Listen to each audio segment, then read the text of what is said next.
This episode of Comedy Bang Bang is brought to you by Squarespace. Big plans for the new year? Well, Squarespace makes it easy to turn your idea into a unique website. Showcase your work, blog, or publish content, even sell products and services of all kinds in just a few clicks of the mouse, my dear boy. You can customize everything from look and feel to settings and products using beautiful templates created by world-class designers, and there is nothing to install, patch, or upgrade ever. Head to squarespace.com for a free trial, and when you're ready to launch, use the offer code BANGBANG to save 10% off your first purchase of a website or a domain. Comedy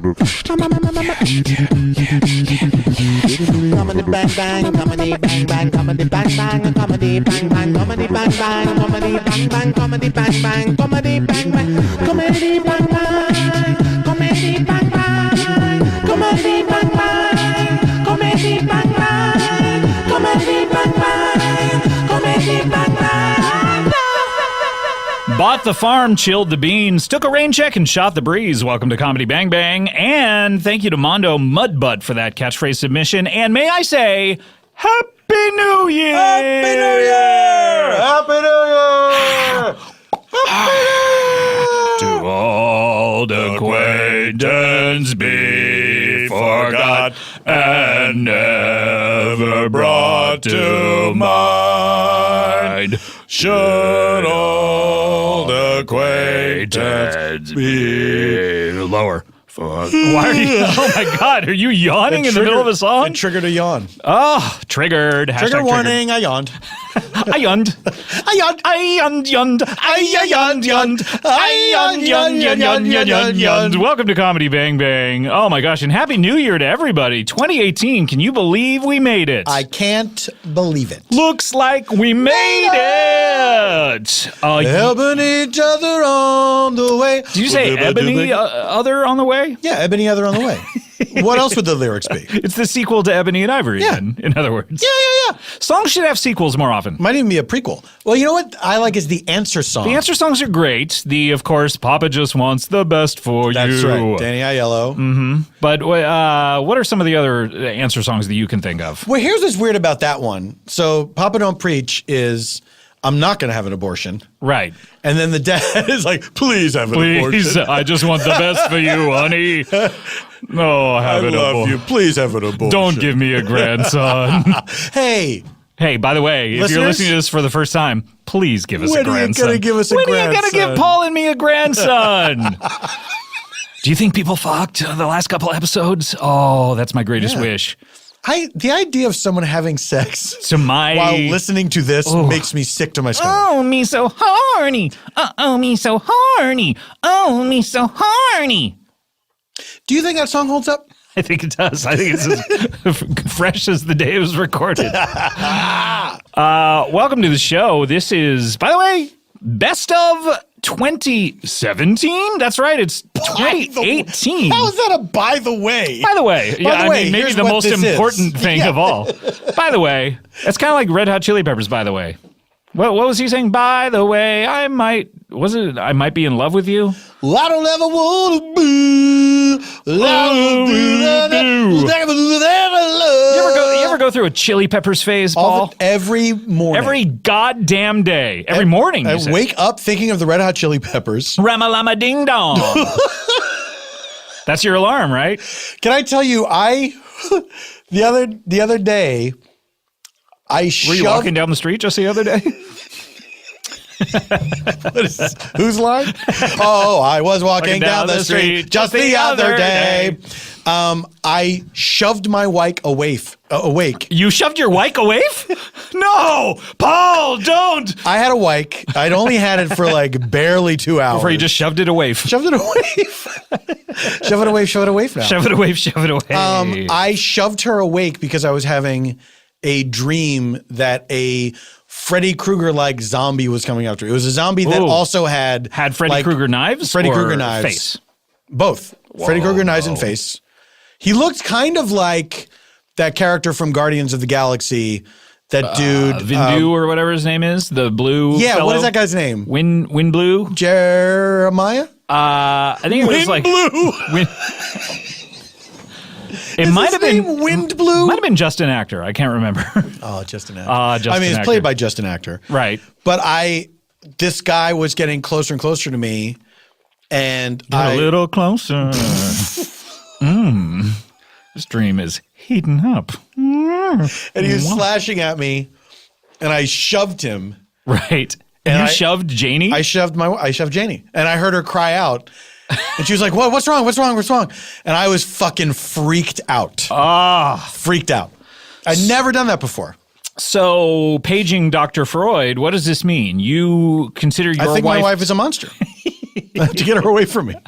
I agree. Honestly, I never wanted to say it because it's tricky when you tell your friend something true about that person's wife, but I've always thought that Jeannie is a monster, yes. She's a monster, and I'm scared. Can I tell you something I'm proud of? Yes. In the dream, the reason I was confronting this monster is because I was giving some time to some older people to get away. Oh, so you're a hero in your dreams. In real life, not at all. I shoved my wife. Wait, I don't know. I've been so irritated with older people, like being stuck behind them driving or being like stuck behind them on a plane. Yeah. I can only imagine if that's Being stuck behind them in life. Your parents, when are they going to die? Like, why can't I be older than old people? When do I get to be the oldest one? Would it?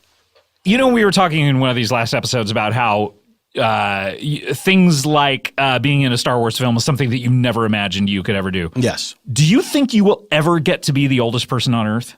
Like, how weird? Yeah, absolutely. How weird would that be if I were like, Paul F. Tompkins now is the oldest person on Earth? I don't think it'd be that weird. I think it's going to happen. And how old do you think you'll be when that happens? 97? 97. So anyone older than Paul is going to die by 97. Yes. Wow. Yes. That is too bad to know. But I hope it happens for you. is Too bad to know. Too bad to know. That's what I wrote in your yearbook. You are too bad to know. The sequel to Bad No. The Bad and the No.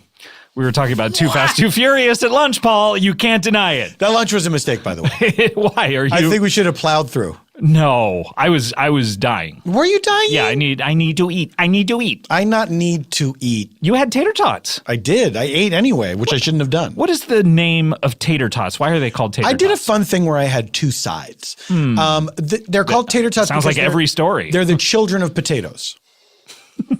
The children. They're potato children. Yes.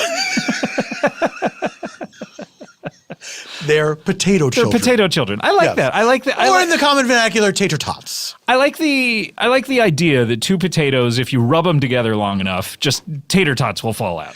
Yeah. fall like it. out of the womb of one of the potatoes. I love it. And then you eat it. Yeah, and then you eat it. And then you eat it, and then you die. Yeah. First you eat it, then you die. It's like the Ring. Ringu. Ringu. Rated R. By the way, that's a character. That was who was in Guardians of the Galaxy. Ringu. Ringu. Yeah. Yeah, Blue Ringu. The blue ring. I'm going back someday. Come what may to Blue Ringu. Where the fishing boats. Certainly, that is true. By the way, another by the way. By the other way, I am Scott By the Aukerman. way. Do you know what song that's from? I don't. It's probably from a song called By the Way. Sound familiar? Sound familiar? The name of the song is not By the Way. Sounds familiar? God's Blood familiar? All you sang were like basically 3 notes. So I know. Oh, by the way. I sang 3 notes, but also sang words. That's true. That's a good point. Yeah, thank you. No, I have no idea. What song is that? It's the song Coming Up Close by Till Tuesday. Oh, okay. Some of Amy Mann's earlier work, That's of right. which I am not incredibly familiar. Get familiar with it. Really? That album I love. It's called, is it It's called Weird Till Tuesday, and we're here to stay. I was walking down the street just the other day. I think it's called Welcome Home. What is the name? I can't remember the name of the album now. I don't know. Engineer Cody Sam, please look up I'll look it up. Amy Mann. Sam, don't worry. I'll take care of Paul this. brought his own computer. By the way, Just to look things up. speaking of by the way, I am Scott Aukerman, and my co-host for these Best Of episodes, this is Best of 2017, Part 3. I was right. Welcome Home. Welcome Home. So it's about the Olive Garden, like a concept album. Yeah, About the Olive it's Garden. all about the Olive Garden. My favorite track is Your Family.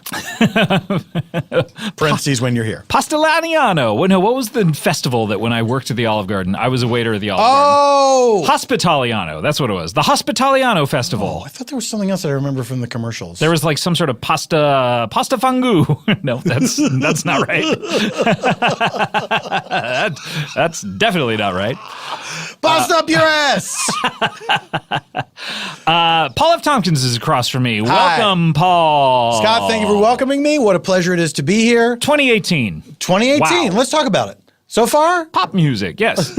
So far, one of the best years ever. Do you think so? I mean, what's happened? This? It's one of the 2018 best years ever. One, yes, definitely. I don't, because that Before Christ shit, GTFO Before Christ. Before Common Era is what I like to say. So, is that a different way of saying BC? Is Yes, Before it Common is. Era? Really? Yes, it is. But I was always taught that it stood for Christ. Is that not? It does. But guess who says it? Our old friends, the Jews. The Jews. The Jews. The Jews. Jews. Hey, what do you think about Mike Ditka and the Jews? Jews. Jews. Remember David Schwimmer in The People How vs. can I O.J. forget Simpson? David Schwimmer? So plaintively crying juice, juice. Oh, okay, that's what you're Jews. saying. Jews. And we were on a break, Jews. We were on a break. What are we doing? It's a new year. With our lives. It's a new year. Yes, true. It is a new year, but we are still counting down because of the vagaries of the Judeo calendar. Is that's the type of calendar we're in, right? Yeah. Roman calendar. Is this the Julian calendar that we're in? I don't know. Or is it the girl? I can't. Boy, this is common knowledge that we should have. We should know. These are things that a human being should know. But we've been focusing on other things, like who are all the members of New Order and stuff like that. Exactly. Who are they? Bernard, Bernie Sumner, Peter Hookie, Jerome. Jerome, and then of course Josh. No, we because of the way the calendar fell this year. Normally we're hitting 20 the next year on our last episode, but we still have a couple left to go in the best right. of 2017. Our Yeah. first one fell on Christmas. Go back and listen to that. And then part 2 was last Thursday. Today, Monday, falls upon New Year's Day, and we have one more coming up on the 4th. This Thursday, we'll complete our May countdown. it be with you. Yes, that's right. Yes, that's right. Let him. Yes, that's right. Did I ever tell you, by the way? Mark Hamill wrote to Bob Odenkirk when I was working on Mr. Show. Mr. Show was a semi-popular sketch show from the 90s that I was a writer on. Critically acclaimed. Critically acclaimed. Bob Odenkirk, who's currently on Better Call Saul, was one of the stars. Also, he's in movies now. He's in The Post with David. David, the hell? David and he are like buddies in The Post. That's a mistake. It's obnoxious. It's obnoxious. Why are we buddies in a thing? Seriously, What the It fuck? makes no sense. Did you see? They're like in Nick Kroll's animated show. They like drew 2 characters based on us. Are we the voices? Is that true? I think so. Oh, that makes me very angry. Hell no! Oh, hell no! How many hours do we have to work together? For someone to put us in something. We've eclipsed everything that Bob and David have done. Seriously, like I remember Bob and David did 30 episodes of Mr. Show, and on That's bullshit. on my 3rd season, I hit 31 Yeah. to 50. Bye Bye bye, Bob and David. Bye bye, David. What if that should be a character? Baba David. Baba. Yeah, why not? Vista show Baba Why David. not? They're both in The Post. Steven Spielberg Horseshit. film. If you've seen a Steven Spielberg film, you've seen this one. But what were we talking about? Oh, yes. On the show, Mark Hamill, I guess, wrote to Bob and David wanting maybe his son, if he has a son or a child, was interested in the show, or maybe he got into the show. I can't recall. But he wrote requesting videotapes of the current season that we had just completed. And I was pleading with Bob. I said, please include a note that says, "May the 4th season be with you." And Bob was like, "I'm not going to do that. Come on, it's just going to piss him off." Piss him off. I'm like, what do you care if we piss off Mark Hamill? He's a great guy, I'm sure. But what do we care? We've never met him. Well, Bob had never met. It's not like he was his personal friend or anything Right. like that. Knowing what we know now about Mark Hamill, where he's like this goofball who likes cool shit, I bet he would have loved He it. would have loved it. He would have loved it. He would have. He would have loved Tell it. me, fucking Mark Hamill would have loved it. He would have loved that shit. He would have eaten that shit up. If he opened that fucking box and he saw that note man, in there, that he box. would have fucking Open your loved it. box, Mark. What's in the box? What's in the box? What's in the box? What if the note said, "May the fourth season be with you," and it was just Gwyneth Paltrow's head? By Well- the way, spoiler alert for 7. But I don't think people are going to be returning They to wouldn't- 7. You named the movie. It would have been fine if you hadn't named the movie. They suddenly get to what's in the box. I think I remember this Why does from this the sound Comedy familiar? Bang Bang. No one's going to be going back to 7 anymore. 7 is a weird sort of comfort you got movie. you got Spacey in it now. Oh, the space. Yeah, the space. Oh, you got it. You can't watch a movie with the space anymore. Can't watch a movie with the space. Can you seriously? If it's a classic movie and you didn't know what was going on with space, Yeah. can you rewatch something with space in it, like Usual Suspects? Let's you know say, what I mean? Let's say you got to hanker and watch K-Pax again. Sure, why not? You're like, I gotta see it. Or pay it forward. The shipping news. The shipping news. The shipping news. The shipping juice. Juice. Juice. I don't know.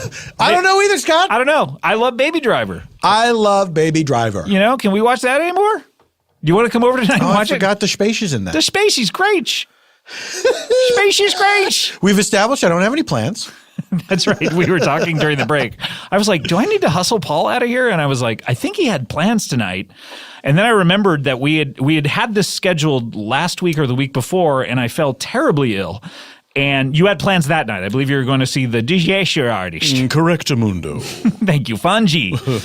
And you have no plans tonight. So we're going late tonight. What if we did past the countdown? We Right. just did 2 more Just episodes. 2 more apps. I would love it. Got to bank some. How fucking insane will we be? You got to bank some. You know what? What I realized last year when we did these best ofs, by the way, if you've never heard the show before, Paul and I have for years now, maybe 6-7 years now, have done these countdowns together with Paul, who, if you've never heard the format of the show, I am the host of it and I speak to celebrities. I am the guest of it. But Paul, you're quite often and most of the time playing characters. You're very playing true. fake people. And a Yes. lot of what you'll hear on these clips are comedians playing fake people. But last year when we did the best ofs, we did it right directly after the giant 2.5-hour Christmas episode. That's right. I forgot about that. What a day. What a day indeed. What a day. What a day it was. Sometimes, and this is not telling tales out of school, but sometimes I'll tape 3 episodes in a row. That's nuts. And what's weird is the third one is not. Good? No, you would think the third one would be terrible, but it usually varies. It's usually like, oh man, that middle one was terrible, but Yeah. the first one, who knows? Sometimes the punchiness, it's fun. Sometimes it's fun. It's You a break lot down of fun. barriers. You're shooting down the walls of heartache. Bang bang, I am the warrior. shooting down the walls of heartache. Comedy bang bang.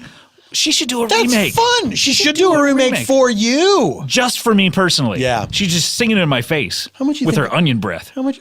Why do you assume she has Just onion assume breath? she has onion breath. Can I tell you though? There's sometimes I see actors on television, and I think I can't get it out of my head. I bet he has bad breath. Yeah, I think about that with just human beings in general. I think it's of when like- people have certain voices. Yeah, like a Dennehy type. No, you know what? I never thought about his breath. But I will say, watching Battlestar Galactica, the Edward bald. James, Edward James Edward Olmos. Ja- I was oh. like, I bet he has bad breath. And Edward James, by the way, we're big fans. We love your work. Absolutely. But Stand and deliver. Stand and deliver. Yeah, your money, all your life. How great would it have been if that film had that song as its theme Yeah, song? that would have been great. And the whole cast sang it at the end. To camera. After the credits. Much like the last American version. No, what am I thinking of? 40-year-old version. Yes. Where they sang Age of Aquarius. That's right. That's right. Paul, what's your favorite comedy movie of all time? Of all time. Of all times. You can pick any time period. Yeah. 1981, for instance, would be a time. Damn. I feel like you're leading me into something. No, I do know what you picked when I hosted a series at the, I can't even mention the Sena family anymore. But I hosted a series where comedians would show their favorite films and we would discuss them afterwards. And do you remember what you picked? I believe I picked Pee-wee's Big Adventure. Pee-wee's Big Adventure, which is one of the more delightful experiences you'll have in a movie theater if you see Pee-wee's Big Adventure. It was fun to watch it with a crowd of people laughing and enjoying the film. A lot of people, I bet, have only seen that film in their living rooms or living's room. Or living spaces.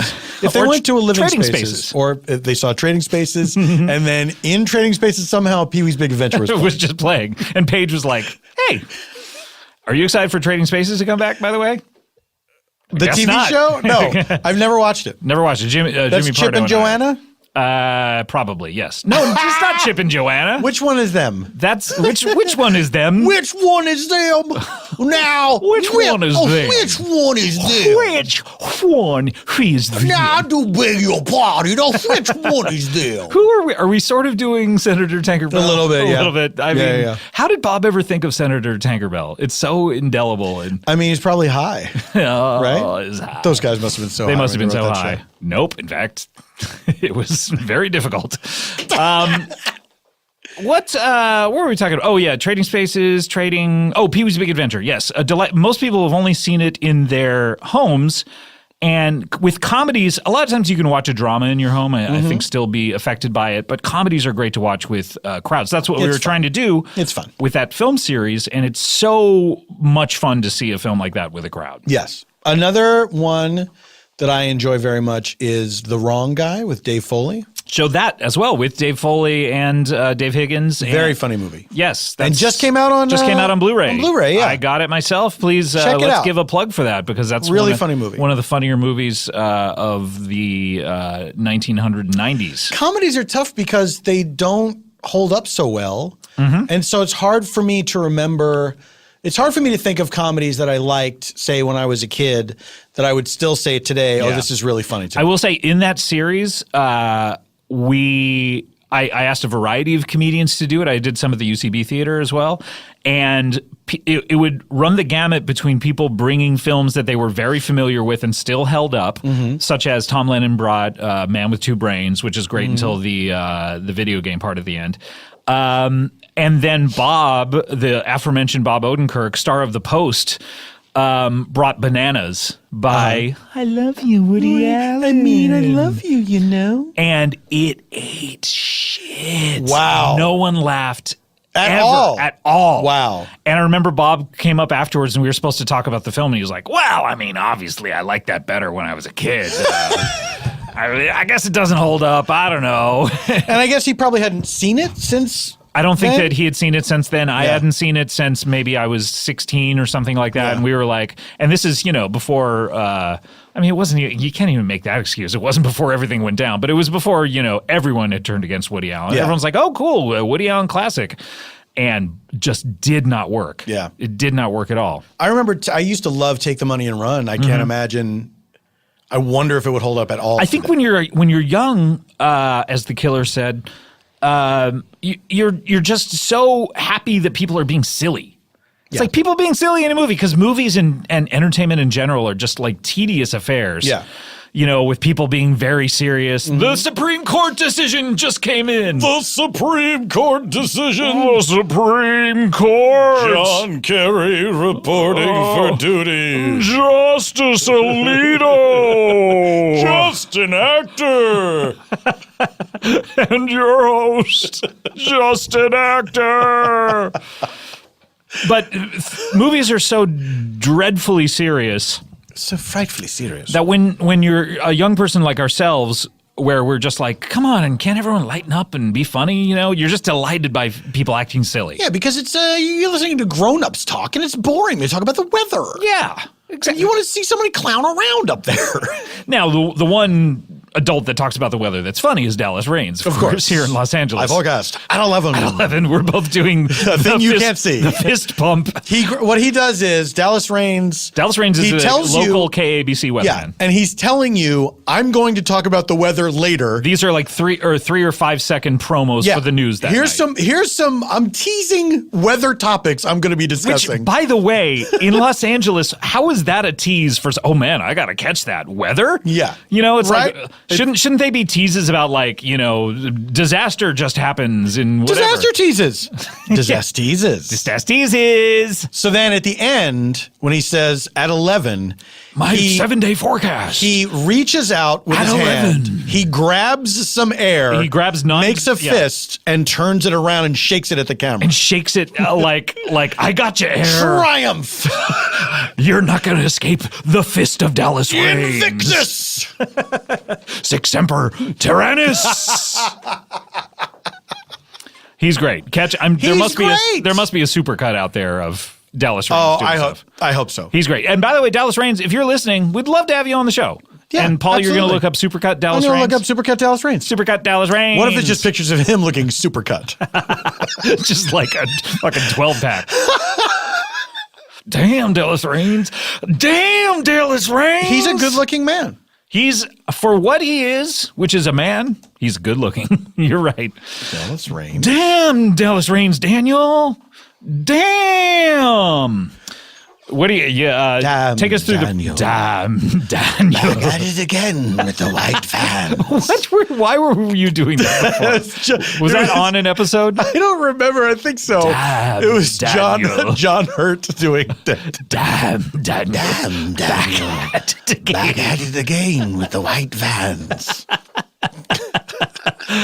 It makes me laugh. I don't even know if I've ever seen the original Damn Daniel video, but that makes me laugh. I know what it is because I'm plugged into popular culture. What do you got? You got a supercut? Doesn't look like it. Really? Not even a single it, no. Yeah. What weather forecast? My 7-day series at 11. It's weird that there's so many clips of him. Really? Of this weatherman.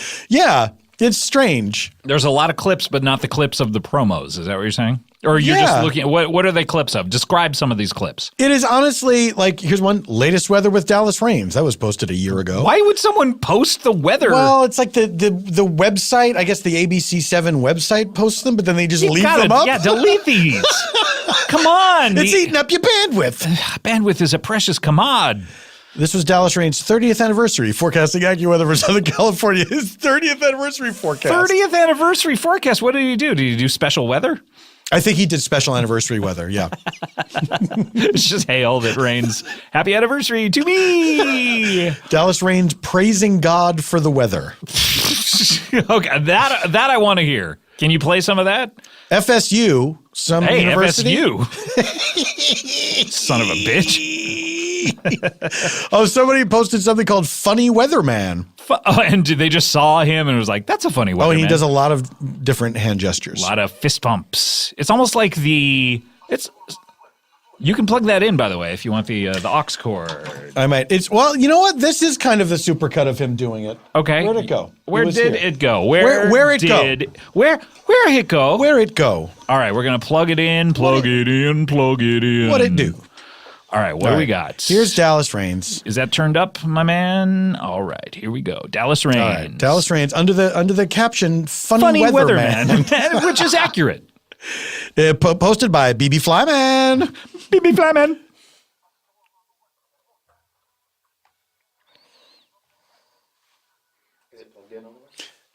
Is it plugged in, Paul? Okay, it is plugged in. So shut the fuck up. Okay. So here's what he does. It is a 3-part gesture. 3-part gesture. 1 part. He points. Then he puts all his fingers out. Okay, points. Then he does the fist. Points, then flat hands. Points with one finger, flat hand, and then the fist. Then the fist. Yeah. Do you remember Cesar Romero in Ocean's 11? Didn't we see that together? Yes. He said, I'm going to marry your mama. I'm going to marry his mama. And he does the flat hands and snaps with it. Snaps somehow. Yeah, it's a snaps weird. and does the flat hand. So everyone knows what we mean by the flat hand. That's palm down. Palm down. Ass up. That's the way we like right? to fuck. The flat hand, obviously. Cesar flat Romero hand. does it. Do you remember when Dallas C.J. Raines- Craig did the flat hand in The Office at the West No. Wing? What did she do? Everyone gathered around. Oh, yes. CJ's doing the flat The hand. flat hand. Oh, the flat hand. Oh, my greatest ambition is to do something as good as the Jackal. Why don't you just do the Jackal? I should just do the Jackal. Did you hear Scott Hargren's doing the Jackal? You should just do it and put it on YouTube. Just you in an office. Just me doing the lip syncing to the Jackal. I barely any I've movement. never even heard that song, The Jackal. I never had either. If you don't know what we're talking about The Jackal. Anyway, I hope that cleared it up. hope that clears it Go up. fuck yourself. So we got a point, we got a flat hand, Point. Flat hand. then the Tiger victorious Woods. fist. It's not even a fist pump like Tiger Woods. It's just No, it's not a pump. It's a victory. We're doing it. It's almost like you squashed a bug and you're taunting it. It's like you squashed a bug. Squashed a bug, turning it. Bug squash. Bug swats. Dallas Raines, look him up. He's one of America's greatest treasures. Dallas Raines, look him up. Thank me later. Love to have you on the show, Dallas, if you're Love listening. to have you, Dallas. Fritz Coleman. No, sir. You are cordially disinvited. I hate to diss Fritz Coleman, but I once was watching my public access on cable Just the other day? just the other day. I was walking down the street, strangely enough, and it was public access, and they were showing. This is in the 90s. They were showing his one-man show. It's me, Dad. Is that what it's called? It's Me Yes, Dad. it's Have called I It's ever Me, told Dad. you about? You've seen it then. I've seen it, yes. You've seen it. Okay. Yes. So I used to have a VHS copy of it. Ooh, mama. So the very end, all I saw was the very end. I tuned in and saw the heartbreaking moment of it where it's getting, I'm sure, was it funny? Because he's a stand-up comedian, right? Yes. Was it supposed to be a funny, It was a lighthearted? serial comic, yes. Right. But the very end is where, in every one-man show, a little rain must fall. And very true. As the tears do. And he was talking to his unborn son, I believe, or his son. It's stillborn son? Hey, wake up. Wake up. It's like slapping him. I'm Fritz. I said it would be like this. No, he's talking to a kid who either is about to be born or he's leaving this whole show right as a testament to his child. Something like that. Something like that. Don't remember. And I remember this is the very end of the show, and he's saying, like, when I look at you, you literally rip my heart out of my chest. And I was like, Stop looking at him then. Fritz, this has gone through rehearsals, dress rehearsals, enough performances where it's been a success enough that someone says, hey, let's film this. Yeah. And no one has ever said to you, you don't mean literally, by the way. Your baby is not literally ripping your You heart, figuratively ripped the heart out of my chest. which does not sound good. No, it doesn't sound good. But Fritz, For that reason? for that reason, you are disinvited. Dallas, hit us up. What's weird is that show opens with he's got a mouthful of blood. He does, really? You're going to say like a mouthful of beans or Just pouring out of the Just corners of his like, mouth. bleh. And then he says, "Oh, hello, I didn't see you there." oh, what's this? Oh, I seem to be bleeding from the mouth. Does he like put on other hats? And I feel bad. there's no hats. I feel bad talking about a living person who look, don't be a Twitter snitch. Don't write to Fritz. Yeah, don't be a Twitter and snitch. say that we talked about him and then he listens and I feel bad. Like, Fritz, you've been a part of my life for decades. That's right. Not that I watch the news Every single day. but you know what I mean? Like, you're a cultural icon at this Yes. point here in Los Angeles. It wouldn't be the same without you. It wouldn't be. And you don't need two jerks like us who are just, wannabe comedians, sitting around talking shit about you. You're a success. I wonder how much money. Let's look him up on comediannetworth.com. All that said, though, How much, can you do it, Sam? Look up celebrity. Celebrity Net Worth. I feel bad talking about Fritz Coleman. Honestly, let's look up how much money he's worth. I have had the experience several times over the past couple of weeks, and I realized it, where I've felt worried about celebrities. And I felt like, oh no, I hope they're doing okay. I hope they have enough money. And I've looked them up on Celebrity Net Worth to be like, oh God, I hope they're okay. And the aforementioned Danny Aiello is one of them. Danny Aiello. I saw Danny Aiello. Was I one of them? No, you were not. But I saw Danny Aiello in an older film that I was watching, and I went, oh no, is Danny Aiello still with us? All right, possible. Was it Hudson Hawk? I wish. What? Fritz Coleman. Look up Fritz Coleman. No result, Fritz. Are you okay? Has he been erased? Oh no, Fritz Coleman, no results. He's been erased from the internet. We're the only people that remember Fritz Coleman. Oh no, maybe we're crazy. No, but Danny Aiello, I was like, oh God, is he dead? I looked him up, not dead. And then I thought, he hasn't done anything for, and he used to be in everything. Yeah. Every movie that you saw in the late 80s Yeah. through the 90s, if it was a quality film, if Danny Aiello was in it. Once Around, he's great in that. He plays Holly Hunter's dad, which two very dissimilar actors. You can't see the lineage. Was he in Purple Rose of Cairo? Was he? I believe, yeah, he did a Woody. He did a Woody. But then I realized, if he's still around, why hasn't he done anything? He did do a movie last year, 2017. But I started getting very worried, like, oh shit, is he okay? And I looked him up on Celebrity Net Worth. I'm like, God, I hope Danny Aiello isn't scrounging around for money. He's an older gentleman. Maybe he's infirm and he can't work anymore. How much, Engineer Sam, how much does Danny Aiello have in the bank? But you're the only person who pronounces his name that way, by the way. What is it, Aiello? Aiello. Everyone says Aiello. Aiello. It's like Nick Weiger with Cameron Diaz.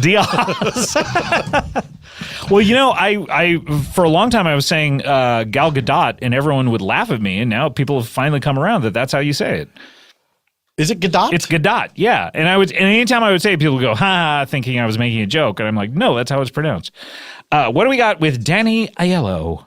Celebrity? 3 million.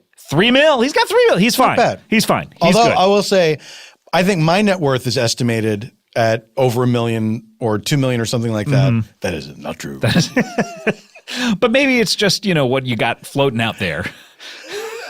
You know what I mean? It's an estimate based on all the time that I have been alive and working. I actually think it's based on debt. Factoring in, like, he probably had a paper route. Did you ever have a paper route? Never did. I did. The Register, Orange County Register. Not fun. Nope. You know that whole scam of where they make you pay for the papers that, you know, like you're supposed to, as a kid, keep great track of how many actual papers you need delivered, and you're supposed to cancel the paper for people who cancel. What? Do you know? You not okay? No. So this is a big part of paper routes or routes. Is that the Register makes the person who delivers the papers order the amount of papers, and then you sell it to the people, and you're responsible for paying for these papers no matter what. So if someone stiffs you, your problem. You should have collected. If you did not cancel their paper, or if there was a mistake of, you know, like, oh man, I ordered, you know, 9 papers too many, that's your problem. You have to pay for it, and they charge you. Uh-oh, I'm getting some late breaking information from engineer Cody Sam. Uh-oh. HeightWeightNetWorth.com says for Fritz Coleman. How much do you think? And what website is this? HeightWeightNetWorth.com? Let's say he's. What do you think a Fritz Coleman should like? What's gonna say Fritz fair? Coleman's What's 6'1". fair? What's fair? What's his weight? I'm going to say he weighs 190. He's a thin gentleman. He's a thin gentleman. What do you think he has, and what do you think is just, and what do you think he's worth? Like, if you were to hear, what amount would you go like, yeah, I can see that. He's been working for a while. That's what he deserves. $12 million. Is what he deserves or what he has? What he has. And what do you think he deserves? $1 million. Would it surprise you, sir, to say that HeightWeightNetWorth.com? How wet is he? Did I say wet? Soaking? Splash Mountain level of wetness. $20 million for Fritz Coleman. That's too much. That's too much. That's too much, Fritz. Now I don't feel bad. Get the fuck out of here, Fritz. What? You are disinvited. Disinvited. Does not list height or weight, apparently. Too bad. I So bet sad. I'm right, though. I bet you are right. Does not list amount of wetness either. Okay, we need to get to our countdown, Paul. I forgot about that. Yeah, we're doing a countdown I here. forgot about the countdown. And that leads us to today we're going to be counting down episodes. And by the way, you all voted for this. The eligibility period is Thanksgiving of 2016 through Thanksgiving of 2017. It's not a calendar year. That's the year it gives us time to tally up the votes and prepare the clips. And so this is what you all voted on. I mentioned it before, over 40,000 votes. For these episodes and some tight races. GTRs. On our previous episodes, some tight races. I will say 1 through 8 were pretty consistent from the very beginning of the countdown. They did not move. They were by large, they were the most popular episodes. So this final 8, there's no doubt about it. No doubt about it. People loved these eps. There is a disparity of votes between 8 and 9. Where I would say 9 through 20, 9 through 23 were all very close. Sometimes even one vote between them determined their ranking. Wow. Out of 40,000, isn't that crazy? That's Sometimes one vote. Crazy. But 1 through 8 were solidly, since the beginning of the voting through the end of voting, the most popular episodes. And did they remain in those positions? They remained in their order, yeah. Wow. Exactly. So there is no dispute about these 8. This is their undeniable ranking. Right. If I'm not in any of these, I'm going to be very angry. You might not be in any of these, but let's find out. Well, I'm already very angry. Let's get to it. This is your episode 8. Number 8. All right, episode 8. We were just talking about, what were we just talking about? I know we have a lot of topics, but we were talking about something that CJ Craig, The Jackal. the Jackal, of course. Now, what does that make you think of? Well, it makes me think of a time when we were in this very room This very room. with some very special people. That's right. And those people, it will not surprise you to learn after giving you that hint, are the stars of this episode. This is episode 478 from March 27th, an episode called Spank Me with a Feather. That's right. Spank Me with a Feather. Now let's do a roll call of who we have. Obviously, we have Paul F. Tompkins was here. Here, present.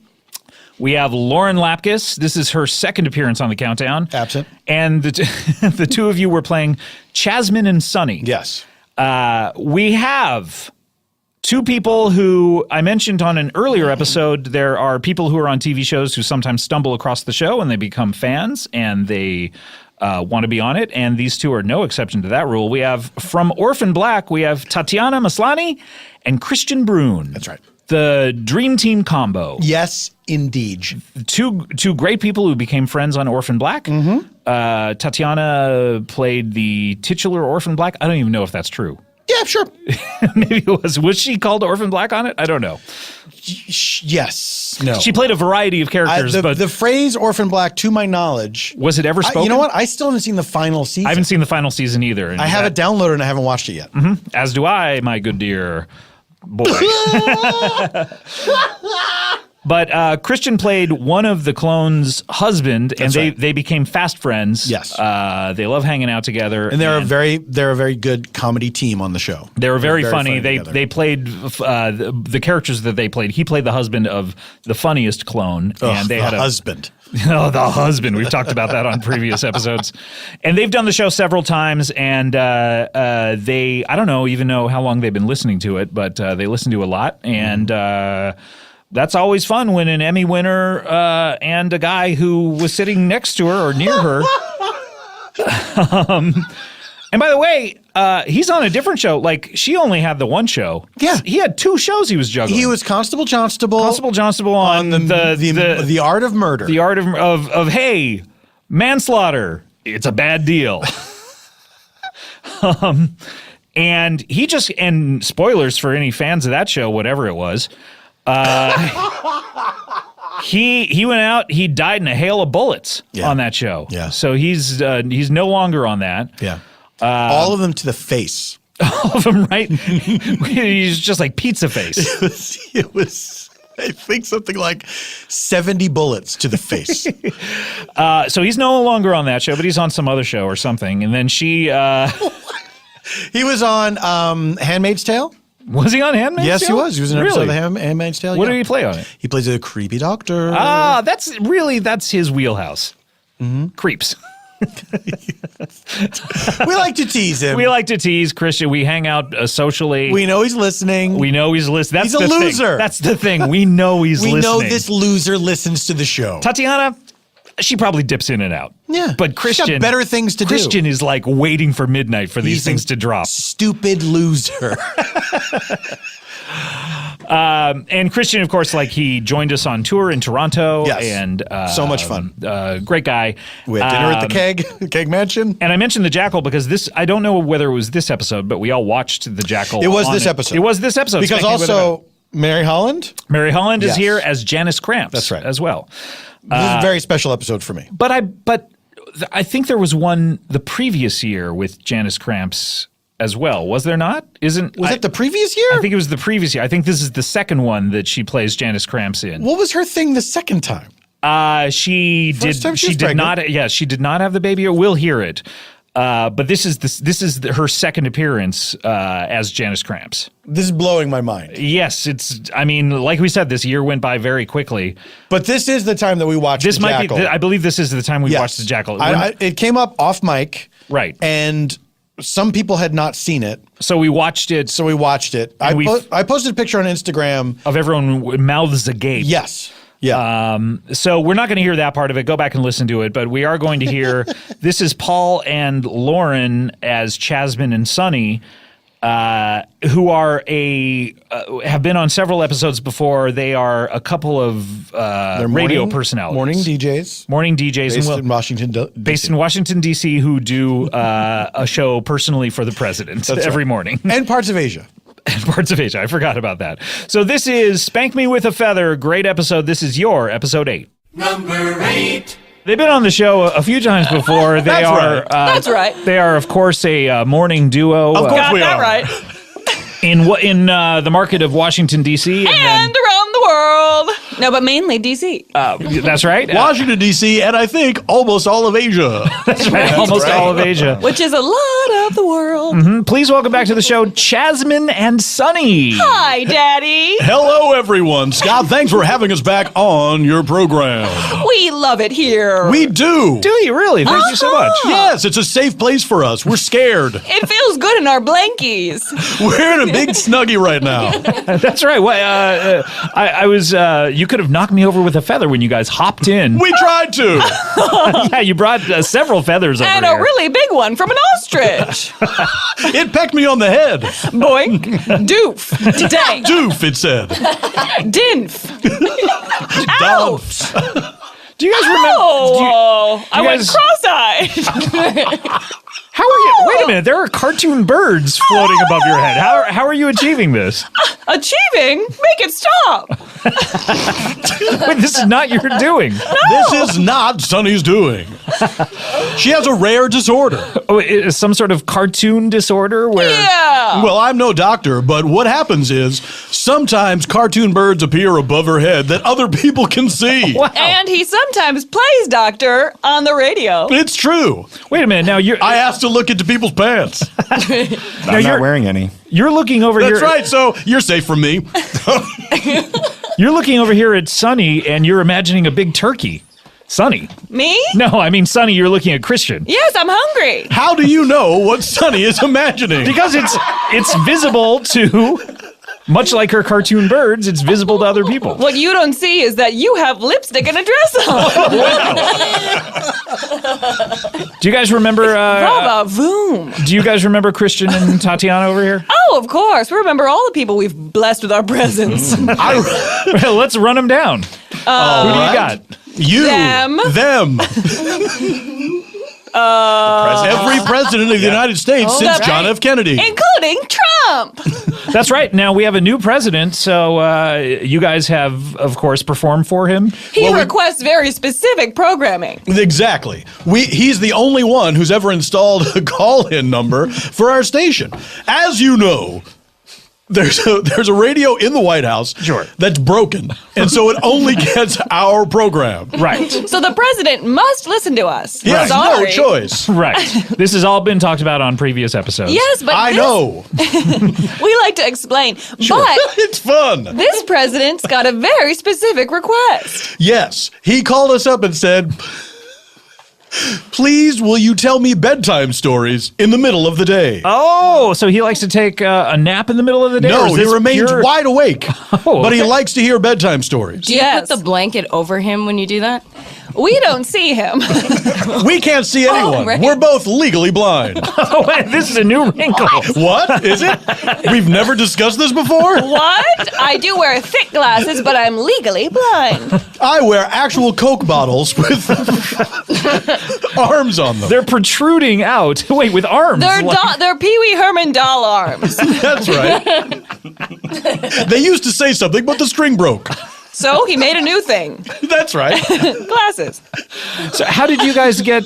Was it just a deterioration of your eyes, or It was a monumentous deterioration of our eyes. It was just monumentous. I remember we were sitting under the blanket and we were trying to read a coloring book. Yes. First of all, not colorful enough. It was very dull. First complaint, only black and white. Just seemed like line drawings. I didn't understand the point. Why'd they call it coloring book? And then I remember trying to read what was written underneath the picture, which I could barely make out. Right. And I turned to Sonny and I said, Sonny, can you make heads or tails of this? And Sonny said, I can't make heads or tails of my own body. And then I farted from my mouth. that was a separate issue. things are mixed up in there? As you can see, my heart's on the outside. Right. Yeah, I can see that. If it stops, do you want me to reach over and just pump it a few times? Sure. He'd love that. He's very perverted. Sonny, can I ask, how do you defecate? Well, here I go. There she goes, like a champ. On command, no less. I let it be said, I did not command you. He texted me. Can we do something about the little poop that just fell out onto the table? You want it? No.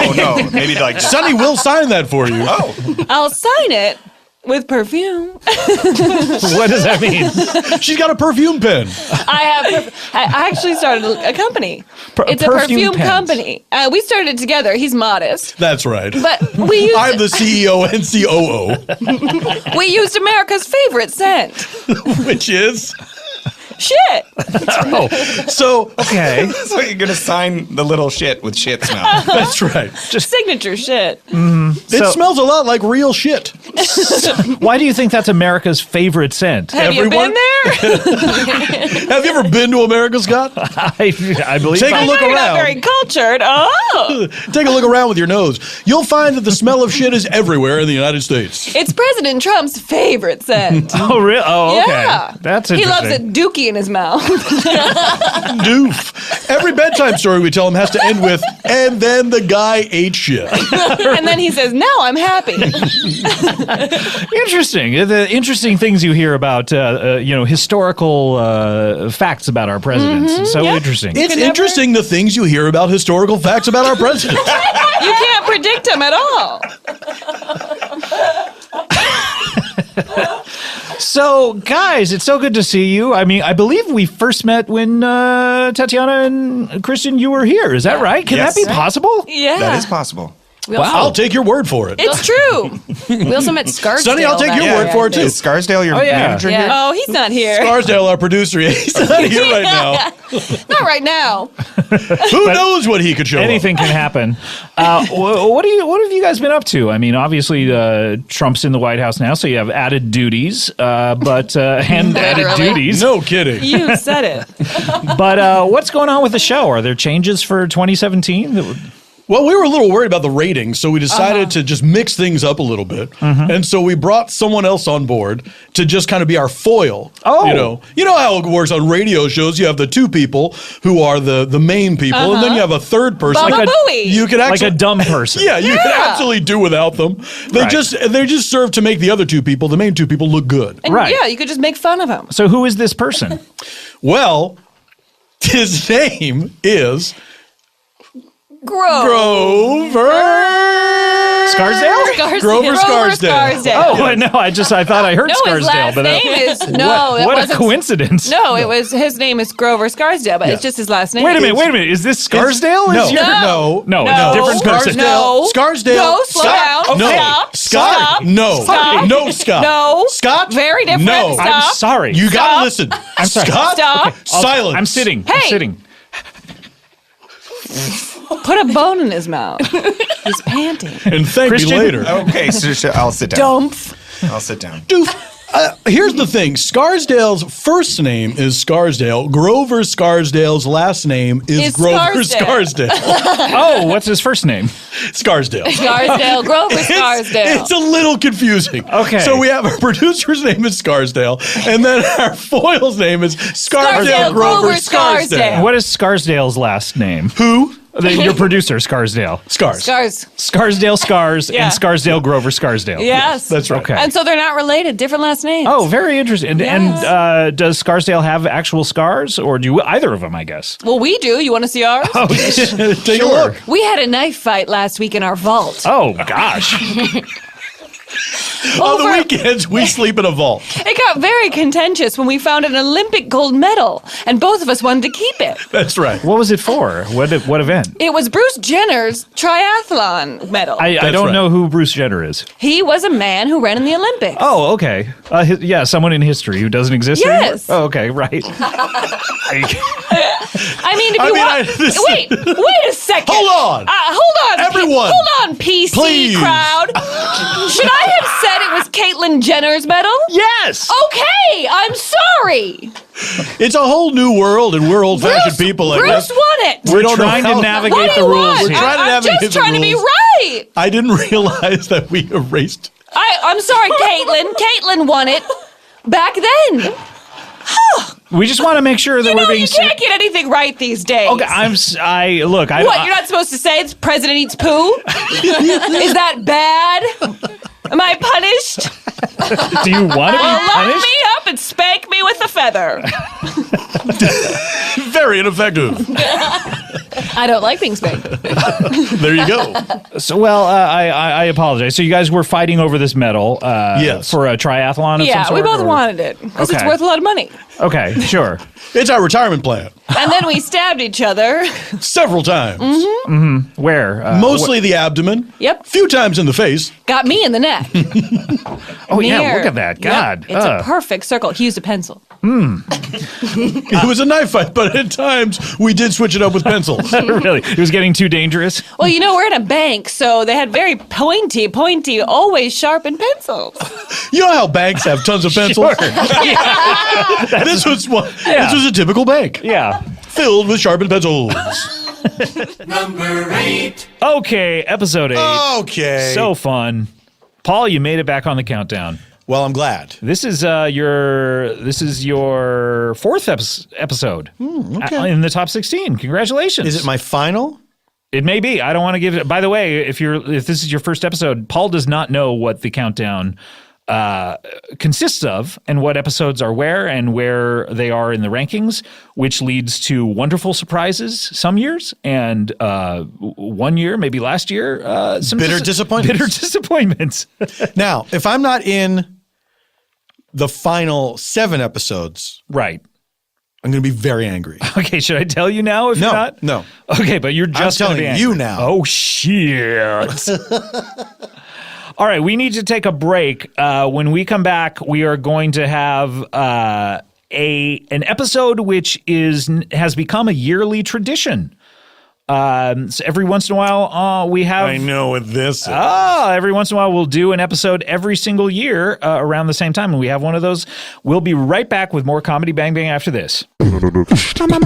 Happy New Year! It's not just what Frosty the Snowman says when he comes to life. It's what we're all going to be experiencing in just a few days. Well, support for today's show comes from Squarespace because they know if you're ready to start your new business, why wait for the new year to set your plans into action? Why? Why bother? Do it now, do it now, do it now, do it now.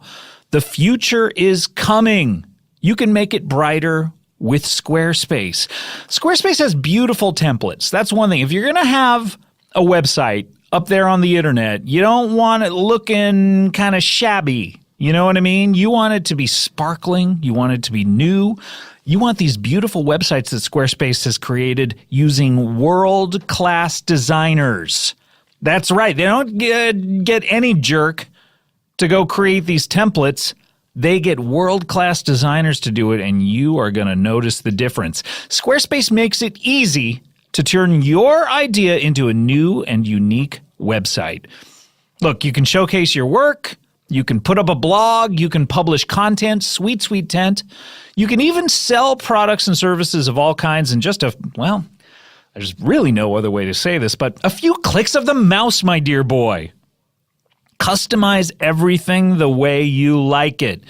You want to put your name in this website? They're not going to stop you. I'd like to see them try. I would love it if you just entered into the template, like, put my name in this website somewhere, and they show up to your door saying, never. We will never do it. That is the Squarespace promise. They will allow you to put your website or initials, whatever you want on your website. Don't worry. Customize everything. Look, feel, settings, products. It's all optimized for mobile right out of the box. There's no box, by the way, I don't think. That's an interesting question. I would love Squarespace to answer that for me. Is there a box? Do you get a box sent to you? Sometimes, these kids on Christmas, they spend more time playing with a box that the present comes in than the present itself. So if there was a box, that would be interesting. Use Squarespace's analytics to help you grow in real time with Bill Maher. There is nothing to install, patch, or upgrade ever. Although, look, maybe you're like me, you have questions. That's what makes me a good host of this show. If you have a question, Squarespace's award-winning 24/7 customer support, they are there to help. Look, a dream is just a great idea that doesn't have a website yet. Wow, that's good. I should sell that to Squarespace. That's a good slogan. Make your dream a reality with Squarespace. Head to squarespace.com for a free trial. And when you're ready to launch, use the offer code BANGBANG to save 10% off your first purchase of a website or a domain. That is squarespace.com, offer code BANGBANG. Comedy Bang Bang, Paul F. Tompkins is Comedy over Bang here. Bang, Paul F. Tompkins. That makes sense. Comedy Yeah. Bang Bang, Paul F. Tompkins. Yeah. Kapal. Scott.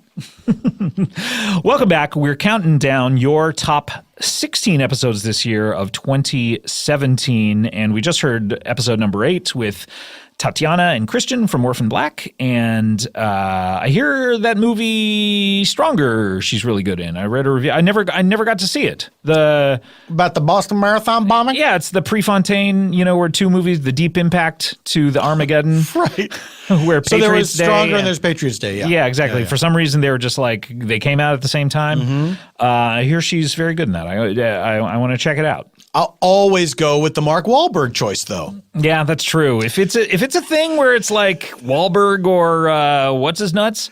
Who is this guy anyway? I don't know. Jason Bourne? Heyman? No, Jason Bourne? Jason Heyman. Who starred in this film? What's his name?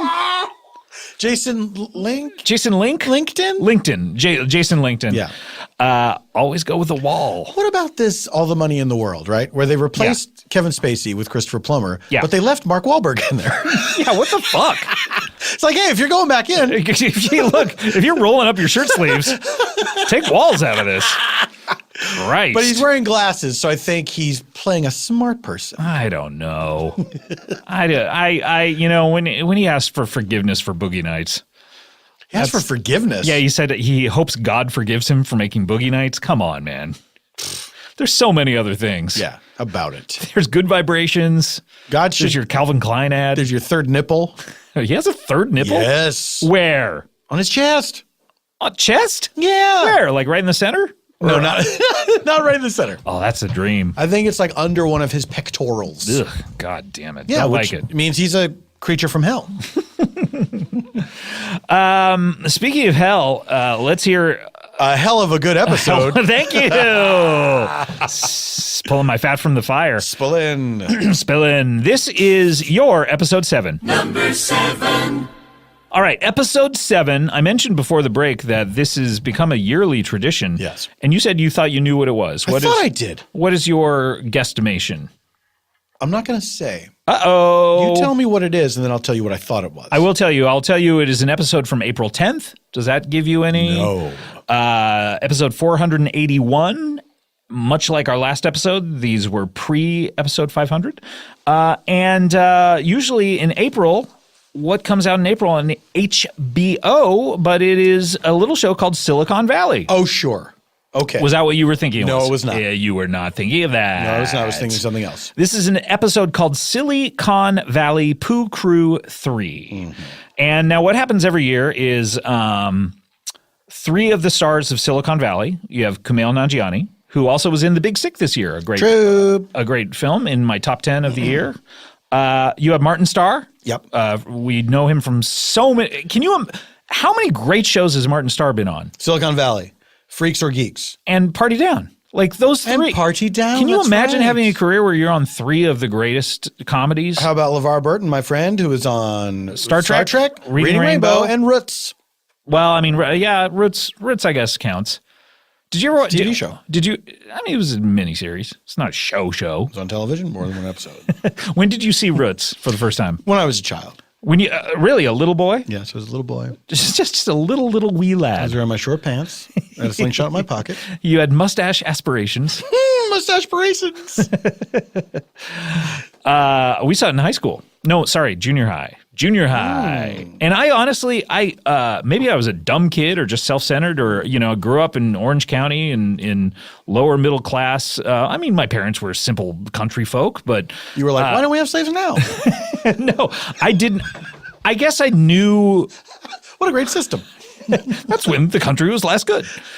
Roy Moore, get the fuck out of here, Families Roy Moore. stick together.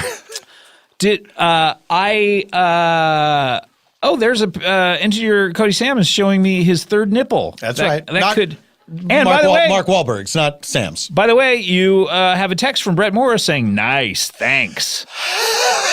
Did you send him that picture? Yeah, interesting. Nice, thanks. Got a little J.O. material. I guess when I saw Roots, I knew that I guess I knew technically that there was slavery or whatever, but I don't know. I didn't know the ins and outs of it, I guess. The you know logistics, what I mean? yeah. No, but I guess I didn't know about the capturing and the ships, and boy, it was eye-opening. So, check out Roots if you want a little more info about a terrible time in the United States history. But is that possible that I could have spent 12 years on the planet without kind of technically knowing? Absolutely, that's possible. Sure, Just technically knowing what slavery was? I don't know if I could grasp. I mean, I don't know. I don't know when I became aware of slavery. Yeah, you know? And but I mean, what it I meant. guess up till then I had thought it's like employees that you forced to be there, or maybe that was the extent of what I thought about it. But I never thought about how do they get them? How terrible stuff. But LeVar Burton, great in that. Terrific. He should be in something else, shouldn't he? Yeah, he should be. He's terrific. We should put him in something. Or Sure. no. What I mean is people should put us in something. Yes. Why aren't they fucking doing this? Moving on from slavery to solipsism. Glad we got back on track. Silicon Valley Poo Crew 3, what happens every year, and this is the 3rd year in a row, when Silicon Valley comes rolling round, these 3 gentlemen are nice enough to promote it, and Zach Woods is nice enough to ignore all emails regarding it. I heard that he does not like to do podcasts. I heard that too. Who knows? It's a shame. He's missing out on a lot of fun. It's a lot of fun. And he's such a great improviser. Have you ever improvised on stage with him? No, never have, and I never will. That's a good policy. Because it's honest. I've been in some shows, mainly Ben Schwartz's improv shows where Snowpants. Yeah, I last did one with Adam Scott. It was the 2 of us together, and man, he's good. That's what I hear. He's one of these improvisers. I think Seth Morris is like this, where a lot of improvisers kind of their minds go to the same kind of things. Pee and pee, poo poo. poo-poo, dicks, pussies. But Zach Woods, man, the things he thinks of on stage are like it's from another. It's so fully realized and from another dimension. Wish he would do the show. He did the TV show. He was great on the TV show. But these three, Kumail, Martin, and Thomas, come on the show. And Kumail has been on many, many times. Martin Starr has been on a few times as well. But what we all love to happen is Thomas Middleditch, who's another great improviser, just basically comes in and goes nuts and does insane characters that he hasn't really worked on. I believe the first time we did it on the very first one of these yearly traditions, he didn't even know he had to do a character, and we just said, just do it. And it was this insane person. And this episode is no exception. He plays Don Donaldson, who is an entrepreneur, and then it gets even crazier towards the end. I don't want to spoil it. Let's just hear it. This is your episode 7. This is Silicon Valley Pooh Crew 3. Number 7. Please welcome to the show, Don Donaldson. Hi, everybody. Pleasure to be here. It's our pleasure to have you. It's this is Kumail. Okay, not familiar. What's wrong with your eyes? You're covering your eyes. They burn. They burn, or you have a burn. My eyes burn. Nothing wrong with it. Just They right just now burn. or all the time? Pretty consistently burning, yes. Do you mean like burning like they itch, or do you mean like literal flames? They burn, damn it. What do you mean? What do you mean literal flames? Do you see flames coming out of my eyes? Sometimes flames are hard to discern with the human eye. You because can't tell when a flame is there? sometimes they're see-through. Hey, buddy, remind me never to go to your house. Okay. Oh, are you okay? Wait, wake up. Oh my God, you fell asleep. When I laugh, I fall asleep. When you laugh, you fall asleep. What a horrible life you must have. Sucks. Yeah. That was a laugh? Were you able to go see Trainwreck? Huh? Were you able to go see Trainwreck? The movie or the book? Either. Would you go see a book? I just thought he was getting caught up on the vernacular. Oh, you thought it was my mistake. Yes, I didn't want to embarrass you. Okay, thank you. I appreciate that. Yeah. This is Martin, by the way. Hi. Hi. How are you? Great. Good. Great Glad to meet to be here. Great to meet you. I'm Scott. Great to meet you too. Yeah, welcome to the show. Great. If you need you guys, by the way, if any of you guys need a sort of like a air filter.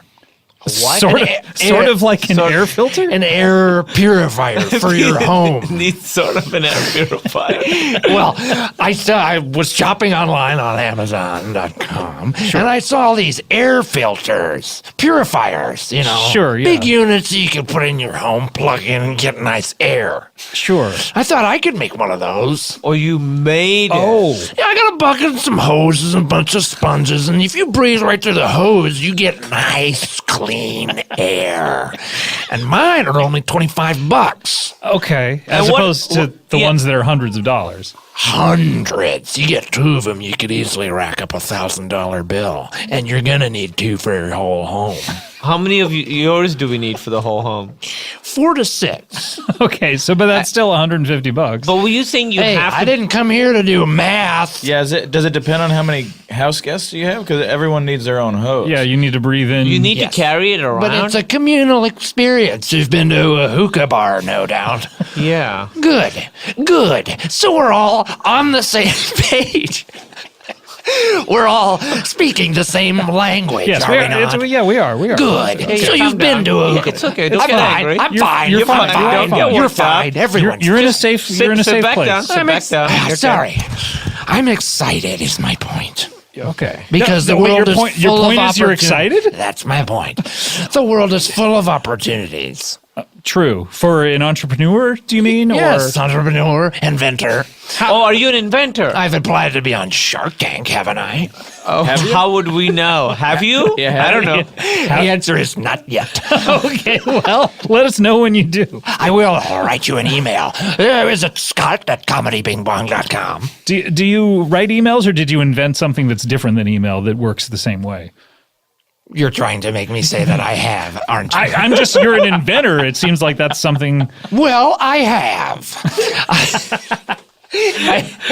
You're trying to say that I have? Well, I have. Turns out I've built something that's different but quite the same as email. Okay, so now my experience with email. Yes. I turn on my computer. PC, personal computer. Sure, or a Mac. A personal computer is really any of the above. Oh, okay. Fine. Your operating system. How many computers are used by many people? I mean, technically, my wife uses it. Is it still a personal computer? Yes, if it's your own personal computer, it is a personal computer. But I mean, I let her use it. If I get a personal pizza, I'm eating that on my own. Yeah, personal pan pizza. I'm not sharing that. You could share a No, personal it's pizza. a personal. No, I'm just saying, personal you're pan greedy, but pizza. other people could share. Gentlemen, please. This is the perfect segue to my email, but not email.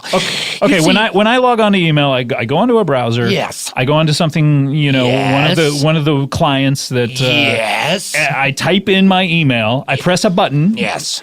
Send, and then it pops up on someone else's I know. personal computer. I know how email works. Okay. How does your Well, the email work? personal computer debate is a perfect analogy to how my email now works. Okay. It's a communal experience. It's one word at a time between a set amounts of friends. Okay. You get purple into your friends list. And then Sorry? Purple? you get people into your friends list.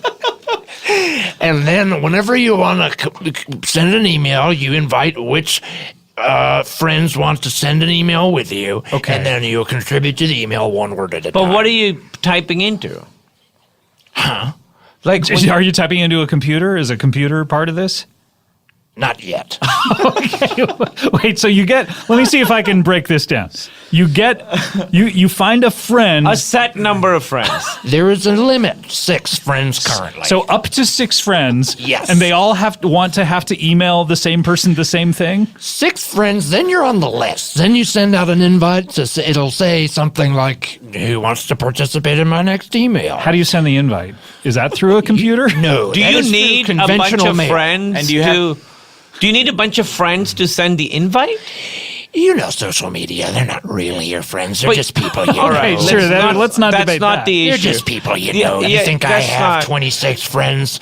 And so many followers I've got about 3 actual friends. Most of those guys I met one night in Dakota, South. So you send an invite to your friends. Yeah. Do you have to send the invite one word at a time? Jesus question. Christ. Yes, that's the whole point. Whoever responds to your invite request. Yeah, how to many make people are sending more than one word at a time? Martin, Right. you know no, what I mean? I'm just saying. He said that every No. message is one word at a No. time. So Every does the- friend- Are you writing 2 is words the at a time invite- for No, your emails? you're not Yeah, sending it. I'm writing a lot of words at a time. Martin. By your standards, I think a lot of words. Martin. Yeah. You don't type a word then send, type another word then send. That's too many emails. Oh. Yeah. No, you all get together and compose an email one word at a time. So Before you send it's it. very easy. We can do it right now. Okay, let's do it now. Wait, All right. hold on. Do you accept Martin? Do you accept my friend request? Uh-huh. Scout, do you accept my friend request? Scott, yes. I do. Scott? Como, do you accept my friend request? Kumail. Okay, great. Cobalt? I didn't say yes. Do you? Yes. And now that another invite comes out, says, Martin, do you want to participate in an email? Uh-huh. Scott, do you want to participate in an Wait, email? this, How do I say it to you personally or do I write back? Yes or no? Yeah, yes. Cornwall, but do you I want- already. It's You're on my Kumail. my you friends just- list. It's just like the listen word to him. email. He needs to ask you a brought question. you into the So it's network. email? Don't mess It's up this Keymail? process. Keymail? It's email, but with a Q instead of the E. Coup email? Email? Keymail. Keymail. Cornwall, I said it. Anyway, do you want to participate in the next email? Yes. Okay, great. You're a hard sell, but then you Yes, agree that's really fine. readily. So, let's say I want to compose this email to Mr. Reggie Watts. Okay, right. Oh, my You're a former big band fan? leader. Okay. I'm a big fan. Woo woo. Have you heard of me before this? Wait. We gotta hear this impression again. Oh, yeah. You were doing the. You know some Reggie Watts songs? Woo woo wow wow pow wow, and then he just loops it. Okay, yeah. So you're a fan of Reggie. Did you know about me before? Who? But you know he was my Score band. Borkelman? Yeah, me. Yeah. Okay. Yeah. Not a fan. Oh, not particularly. Of Gordon Borgelman comedy. Is that you? Wait, that's you? yeah. I'm sorry. Anyway, so this will be an email to Reggie Watts. Okay. Okay. Dear, and then you say something, Morton. Reggie. Perfect. Goodbye. I don't know what to add. That's Too many words. Wait, why did I not get? Why Too didn't I many get to words. Kermail, you gotta. You told me that I was going to be part of the email. Yeah, but you didn't need to be. It was only But three there's letters. no, Three what words. am I doing here if you're not? Well, thanks for coming. Yeah, No, thanks for email. stopping by, Kermail. Well, you said I was going to be part of the It's email. great to All have right, you here. send. What? No, I didn't get a. Does this happen? Is it about making people feel bad? No, you're just gonna go with the flow. That's the point of the whole email. Let's try another system. one. Let's try another one. Okay. All right, you want to start this one off, Martin? Sure. Okay, Or- who do we send it to? Who are we sending it Yeah. to? That's up to you guys. Who do you want to send an email? We have to all agree on who. What if one of us just wants to send an email? the to It's someone? the person who, at first, it's the person who think- invites. So first, you have to invite everybody. Okay, if they yeah. want to participate. Sorry, in I the skipped a next step. email. Go ahead and invite us all. But we're already friends, so I don't need to do that again. Exactly. We're on the network. We've already done that. Shit. Hey. Sorry, it's just like It's okay. it's frustrating. You always explain it. Scout, do you accept my? I do. My email request. No, It's like I'm on The Bachelor or something. Kermail, do you accept? Yeah. Don. Yeah, of course. Been done to. Great. Actually, wait 1 sec. Let me just check my calendar. Is it occurring right now? I got time. Okay, great. Great. Okay. Whoa. Okay, so start. I so felt then, that in now- my spine. That was like a raptor or What something. the fuck was that? Sorry, I have day apnea. Go. Day apnea. What Waking- happens at night? Awake apnea. I breathe clearer than a baby. Babies? In a womb. I don't do well.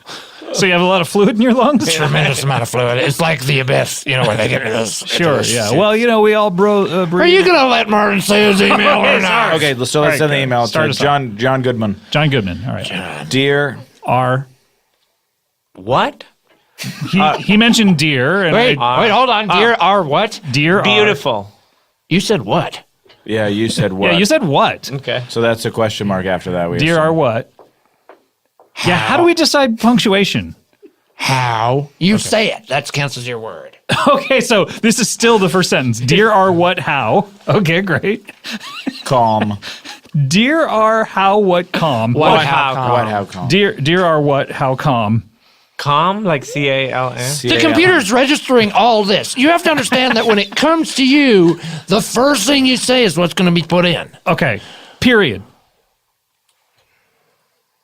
Hold on, let me make sure the algorithm's up and running. You got the algorithm? Oh, so you got it on a computer now. Yeah, well, no, it's up here. Oh, wait, you're running an algorithm in your brain. No, I'm not an idiot. Please. Help.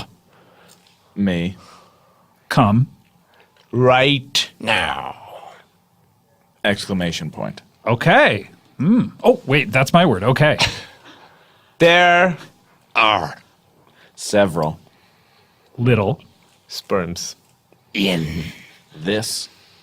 Ball cage. Is that one word? It's a hyphened? We'll let it go. Okay, thank you. How? Still no punctuation. Do. Y'all. Semicolon. I Can't. Believe. Not. bury. Send. Just send. Whoever says send gets to decide when to send it? What if you have to been type sent. the word There, send? I gotta be honest. There was no clarifying that email. There was no way out of that. Okay, well, isn't that a problem with your system then? I don't know. Shouldn't we have all decided what we wanted to say And to John shouldn't Goodman? when you have an email to send to someone, presumably you know what you want to say, and then suddenly you're bringing your friends in and muddying the whole issue. We're doing the initial round of fundraising. We're at Series A. Oh, this is what this is about. If you guys Okay, want to you're- get in, you can. You're talking to three television stars here. I'm just saying, I and know I'm your being bank- very generous when I say that about myself. I know you got money in the bank account. Mm-hmm. I know you're probably just sitting on some savings, so put it to use use. Look, I Let your like to money be work. comfortable. I don't like to worry about money. So yeah, I got a little something socked away. I don't understand what the technology is behind this. When we're putting in money, Yeah, we already own computers. what are we putting this money towards? To buy new computers? You want to get in the nuts and bolts of this kind of stuff and bore everybody listening. No, we do. We want to get into the Yeah, next grid. yeah. If we're gonna put money into This this, is theoretical stuff. This is bleeding edge technology. It's not all going to be written down. so wait, are we paying for the algorithm in your head? What are we paying for? Didn't you Are enjoy we your paying? experience? Are we supposed to pay? Didn't you enjoy your Say, experience? hey, Sure. Didn't you goddamn enjoy it? Put the knife away. Okay. I'm just saying. Whoa. If you want trouble, we can make trouble. Let's de-escalate this situation, sir. That's fine. That's fine. Sir. Just give me that. It's fine. I Sir? just seen things earlier. I've seen things earlier in my life that I'd rather forget. Everything's gonna be cool. Everything's Thank fine. you. We all were right? just literally trying to find out what our money was going towards, but that's fine. The future, idiot. Okay, God, well, you're speaking- on the show. Speaking of the future, let's talk about its direct opposite, the past. Great segue. What are some of these things that you've seen in your life? How old of a man are you? How old do I look? To be honest, Yeah. somewhere between 2 and 80. Yeah, you're pretty close. Pretty close. I'm 61 years old. 61 years old. So Okay. you were born in the 50s as Yeah, what year were you born as in? Sting, aka Gordon Sumner, once said. If you were 61, what year were you born in then? I just gotta think. Probably no. Come on, you should know what year. I know. I just gotta think. 56. Let's see. It's 2017. The King of Rock and Roll had just come out a scant few months Oh, earlier. yeah, it was 1956. Yeah. He'd come out with that old "You Ain't Nothing But a Hound Dog." Yeah. Yeah. So you must have heard that as a baby. As a baby, yeah, but not as a man. Never as a man. Never heard it as a man. That's why I don't really know it that well. Okay, sorry. I don't mean to bring up something that you don't know that That's well. fine. Okay. I wouldn't hold that against you. Okay, so now in 56, you're probably too young to have gone to the Vietnam War unless you went as a young person and In lied about your age. 1966, I was 10 years old. Right. Okay. And in 1968, I was 12. Got it. And that is when I went to Vietnam. Yeah, as a 12-year-old boy. I went on a student visa. You chose to visit. It was a student. During the It was an conflict? student exchange program, and there were only there was one person on the U.S. side, me, who signed up, and one person on the Vietnam side, Dong Pak, who signed up. And we exchanged, and we met once in the airport, and I never saw him again. He seemed like a nice boy at the time. I remember thinking, I hope I get to play with him. But I never Would it saw him. surprise you to know that he's on the phone right now? Dong He's calling in. Dong Pak. Dong Pak is on the phone. Here he is. I know this is a surprise to you, but I set it up beforehand. He's here on the phone with you. Hello, Dong. Are you there? Wow, he's laughing a Dong. lot. Oh, hello? Hi. Hello? Hi. Who is this? This is Scott Ackerman, the host Oh, what? of Comedy Bang Bang. We Comedy Bang Bang. Oh, I love it. So- Ooh. you do. You're a fan. Oh, Yeah. it's great to. Hey, we have great news for you. Do you remember when you were around 12 years old, you had an exchange program with an Uh-huh. American? Don Donaldson. Yeah, okay. That little boy. Ooh, thank you, uncle. Well, he's not a little boy anymore. He aged at the same rate you did. He's the same age as you. Oh, yeah. We're both 61 years old. Oh, God. Okay, Don. Well, do you know what I am, Don? Do you know? I'm Vietnam's leading ladyboy. Okay. Ooh! All right, Don. No, I run a whole ladyboy shop. Okay, I'm afraid we don't have that much time. What to is talk a to you. ladyboy shop? You come in, you shop for the ladyboy. They come out with you. Okay. Don't you want to come and visit? We don't. Dong. Scotty, who else is on the line? Well, Don Donaldson's on the line. Oh, boy. Hey there, how are you? Don Pak, it's me, Donald Donaldson. Oh, so pleasure to hear your voice again. Come to Vietnam, we have great time together. All right, I'll see you in a bit. Bye, look me up, Ladyboy. Premier Ladyboy service. Is there a website we can go to? www.premierladyboy.com. PremierLadyboyService.com. Okay. Thank you, Don. It's so great to talk to I you. sing. Can I please just do a demonstration? I thought this was done. No. I thought it was done this Please, morning. my big shot, please, on radio. Wait, what's the demonstration? Of my singing. Oh, you will yes. you will see it if you come here. Okay, Okay, I guess so. go for I it. really don't know how much longer we but go ahead. Okay, that's about all we have time for. Thank you so much. Thank you so much. Thank you. Oh, Don, what a thrill. I gotta be honest, seems like a pretty fun guy. Number 7. And there you have it. That's a little glimpse inside the twisted mind of Thomas Middleditch. I mean, this guy's crazy. This guy's crazy. He's you know? crazy, I'm crazy you know? about you. Thomas, great guy. He's all right. Like a legitimately insane person. He's your arch enemy, so Yeah, so like I think he's okay. you'll never forgive him for taking the top spot last year. Never. But it's at a certain point, you gotta give it up. No, here's me. Mm-hmm. I carry these things around inside me forever. Oh, I forgot about that. Yeah. Right. How could you forget about Have you that? seen him personally since then? He was at a party I had recently.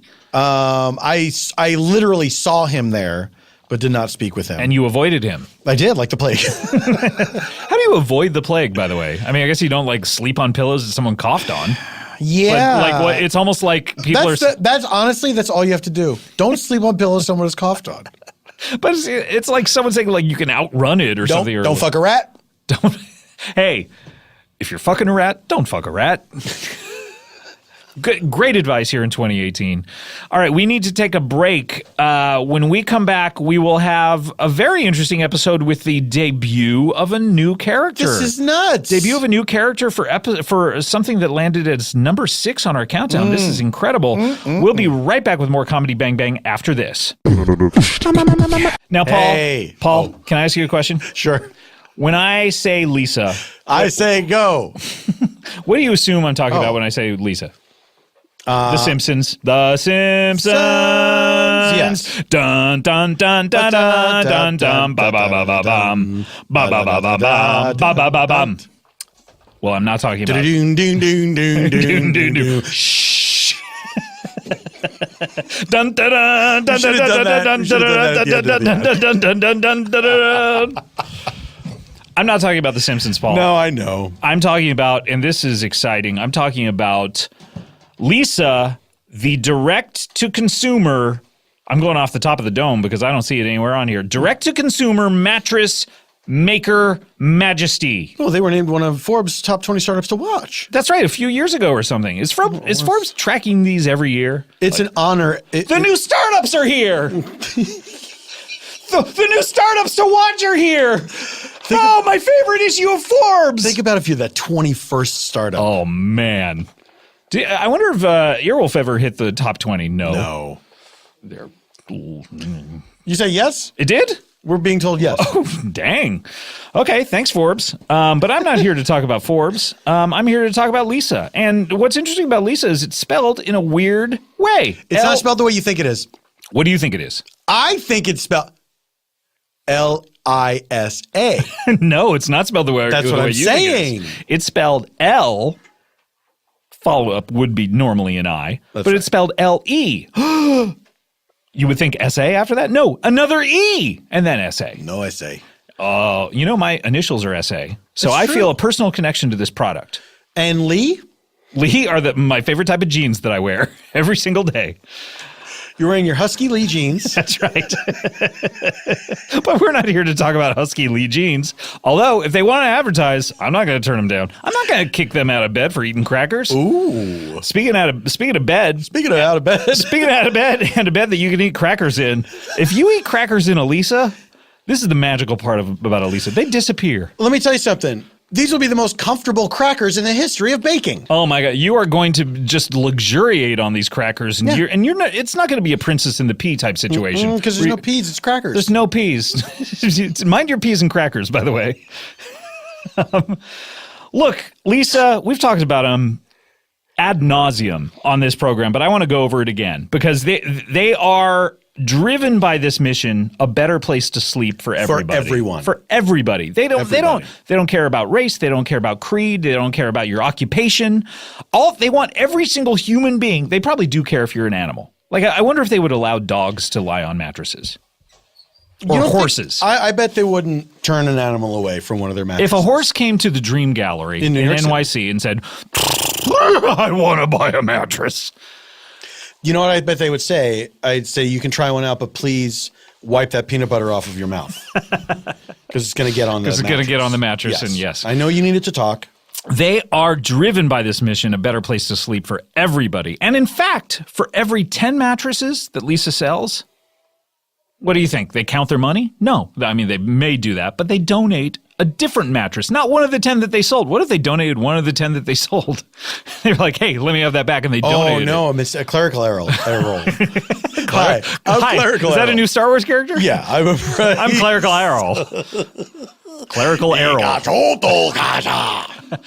They donate one mattress to a shelter through their 110 program. They also plant a tree for every mattress sold through their 1-1 program, and they donate 1% of each employee's time through their 1-100 program to volunteer for local causes. These are 3 amazing programs, and they're not confusing at all.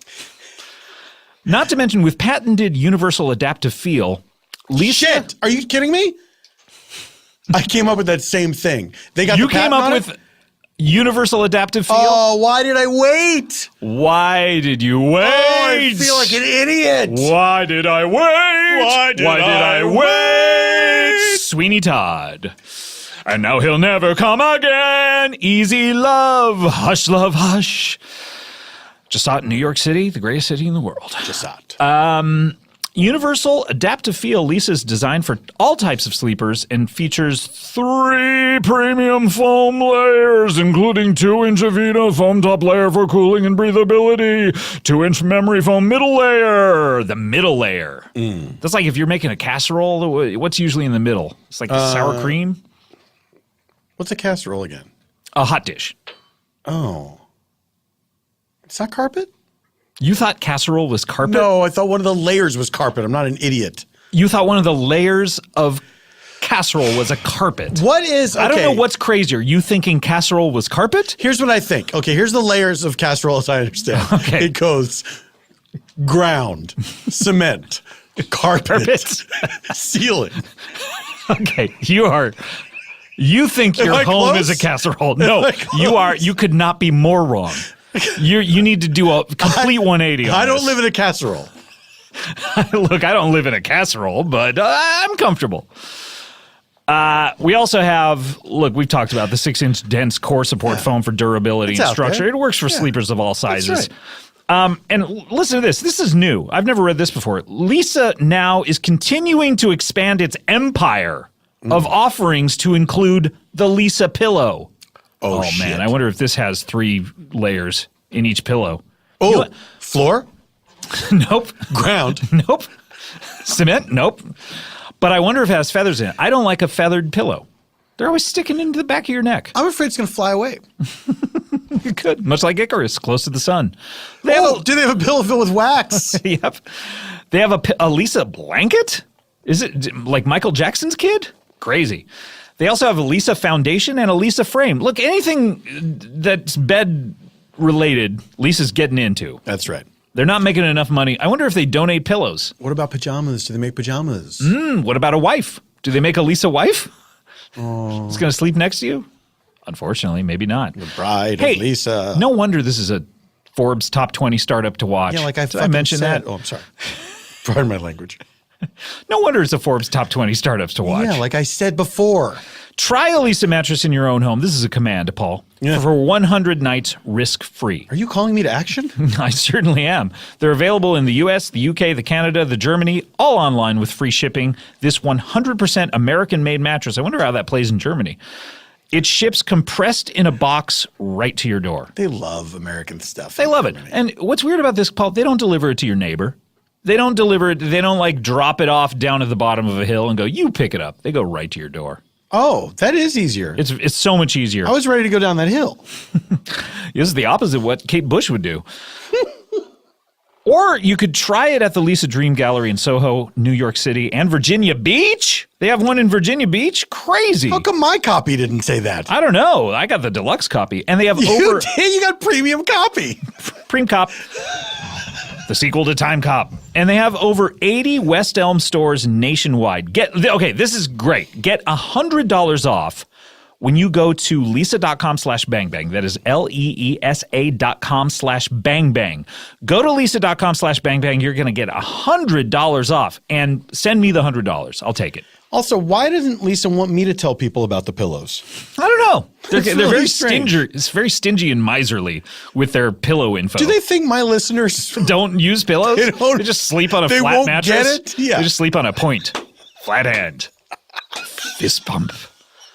All right, we'll see you, Lisa. Thank you. We'll see you, Lisa.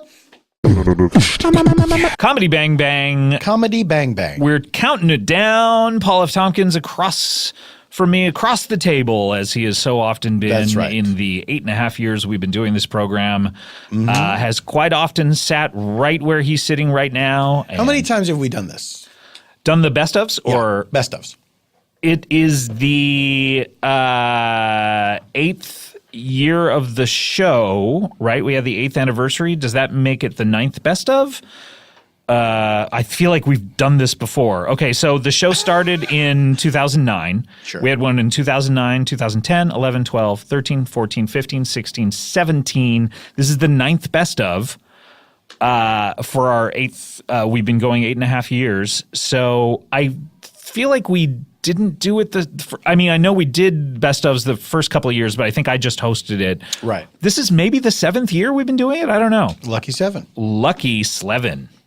Lucky number 11. Lucky number 11. Just the other day. All right, let's get to it. All right. This is very exciting. We're heading into the very upper echelon of our countdown. This is your episode number 6. Number 6. Number 6. And I mentioned, Paul, this is the debut of a new character. You mentioned this was the debut of another character. And this is exciting. I mean, can you have any clue as to what this could be? Is it somebody from Clue?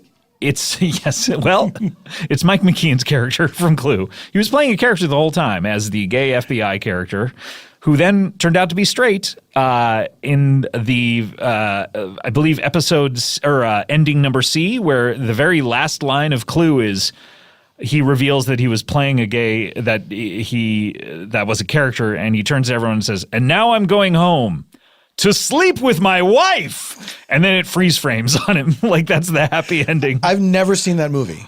It's Neil Patrick Harris was talking about it. It's one of his, I think it's his favorite movie. I think he said it was his favorite movie. Yeah, it's a very interesting film. I almost blurted out, that can't be true.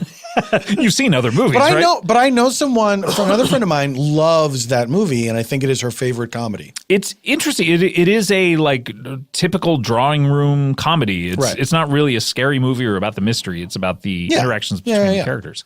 But Michael McKean, doesn't he play one of the Clue characters? Yeah, but he's revealed in one of the endings. He reveals he was an FBI agent, or in all of the versions. I think in one version he figures out who did it, reveals that he's an FBI agent and not the gay. I think he's Professor Plum, maybe? I'm not sure. But he reveals that he's been playing a character the whole time and he solves the crime. I see. Mm-hmm. Interesting. Very interesting. Well.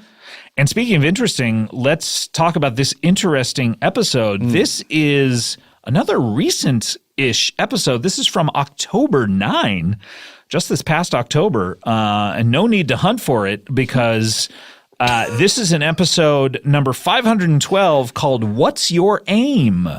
What's Your Aim? And Paul, would it surprise you, I believe it would because you have a look of confusion, to know that you're in this episode? It would surprise me. This is Bobby Moynihan. Oh, sure. And yourself. Okay.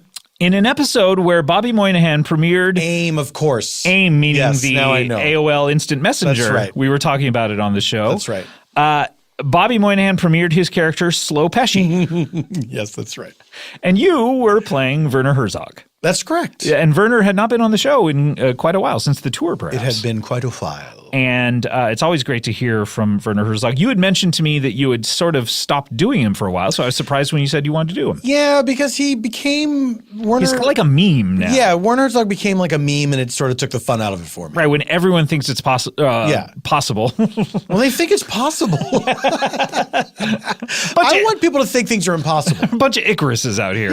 They're wax wings. That when everyone thinks it's like, oh, hilarious how Werner Herzog talks, it's not as fun that you have been doing it for years, like 8 or 9 years at this point. But we love to hear from him. And this episode turned out to be sort of an ersatz sequel to the Time Bobby episode, strangely, which is not what we were intending to do. No, not at all. We went into it just saying, hey, let's do something different. I think I texted you saying, I think Bobby is not doing Forville, by the way. He wants to do a different character, so don't feel like you need to prepare Andrew Lloyd Webber. And you said, great, I'm going to do Werner Herzog. And then it sort of, at the end, segues into being a sequel to the popular Time Bobby series, Time Bobby 1 through 4, which have all popped up on our... 4 of them? Yes, and each has ended up on the countdown. Very popular Comedy Bang Bang series. This turned out to be somewhat of a sequel by the end. I don't believe we're going to play the end. I'm not quite sure, but let's hear a little bit of this episode. This is Bobby Moynihan. We all know him from Saturday Night Live. Just left the cast to be in the CBS sitcom Me, Myself, and I, which he just left that as well. For different reasons? For a totally different reason. But great. One of our good friends, and I love having the three of you. I guess when I say the three of you, I mean you and Bobby and me. This is your episode 6. This is What's Your Aim? Number 6. What about that? That would be Slow Pesci. Would it be something if we were to you can call me Slow. Just Slow. Okay. What if we were? Hey, you know what? Call me Slow Pesci. Slow Pesci. Hey, what if you know what? Call me Gary Marshall. Rest in peace. Did you ever meet Gary Marshall? Oh yeah. Well, I don't know if meet is the right word. What is the right word? I was in the same room when a guy got shot when Gary Marshall was there. A guy got shot. Yeah. What were the circumstances? See, my brother's an actor, and I gotta make the bills. I gotta pay these things. So I was in the mafia for a little bit. Whoa. You were in the mafia? Yeah, I was a hitman, and whoa. And I gotta, you don't get a phone call or nothing. You get a little piece of paper with a name on it, and you go and you kill that dude. So, wow. Yeah. So you said name, right? Not aim. I'm sorry? You said name on it. No, you get a piece of paper with a name on it. You get the AOL Instant Messenger handle.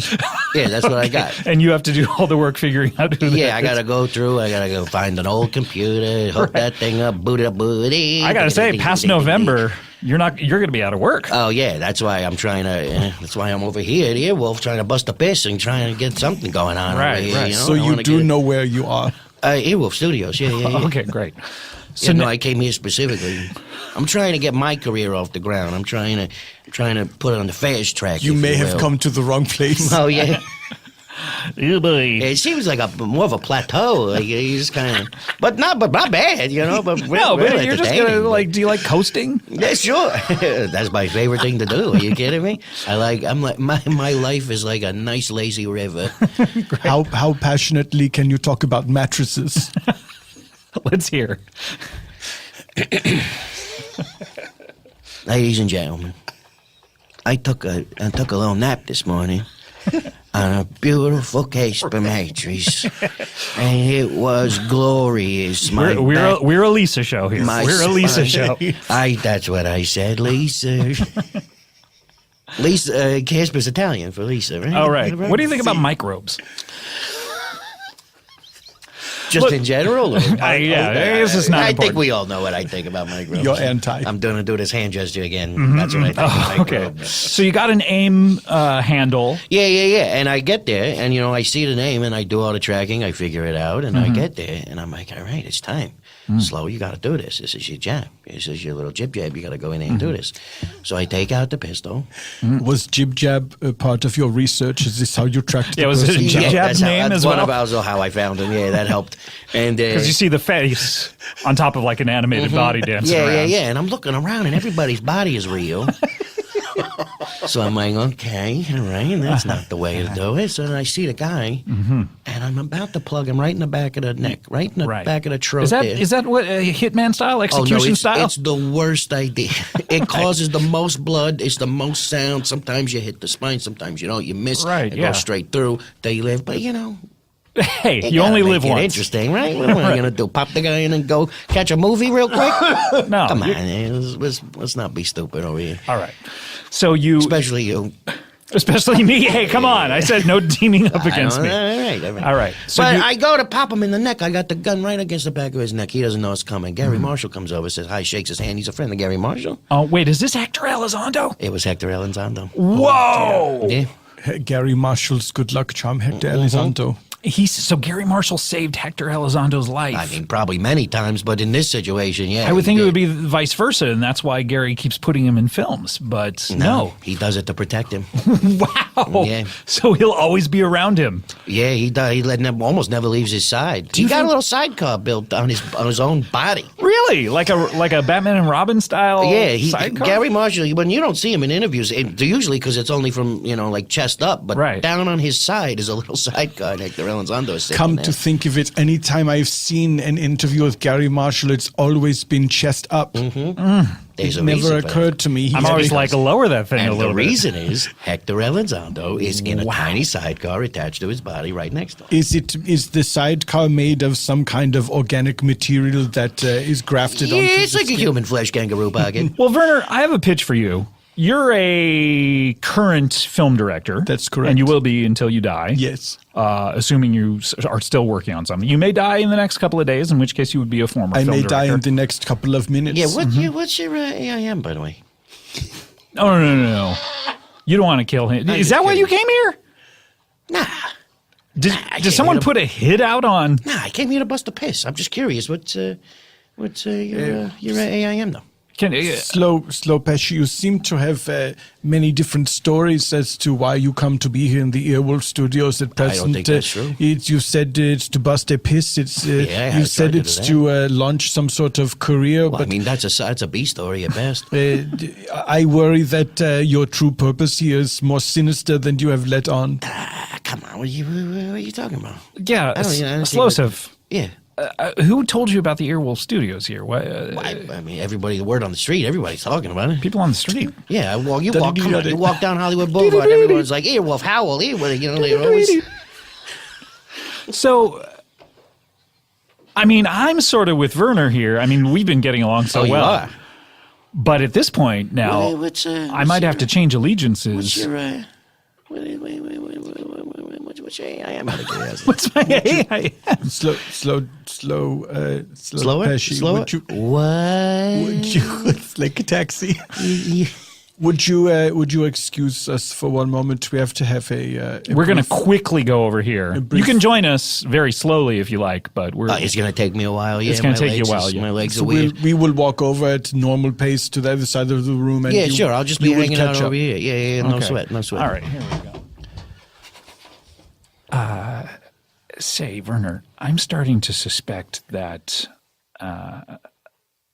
Slow Pesci. I want to say Slow Joey. Yes, I do too. For some reason. For some weird reason. Yes. But it's Slow Pesci. It's Slow Pesci. I'm a different guy. Wait, can you hear us? Just No, one I moment. just heard. I thought you said Slow Pesci, so I came over. Oh, you're here already. God, we got to move quicker. Let's move I on. didn't here we walk go. that far away. All right, Sorry, ready? I'll Here we walk go. farther away this All right. time. So Werner, Yes.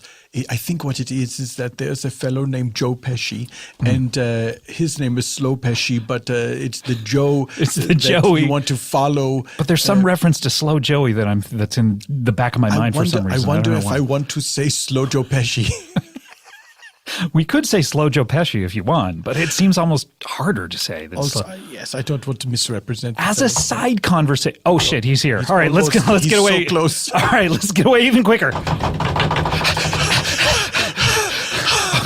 So as a side conversation, I feel like Slopeshi. That was definitely the main conversation. Oh, yes, that was definitely what we wanted to say. This is now the side Okay, conversation. this is the side one.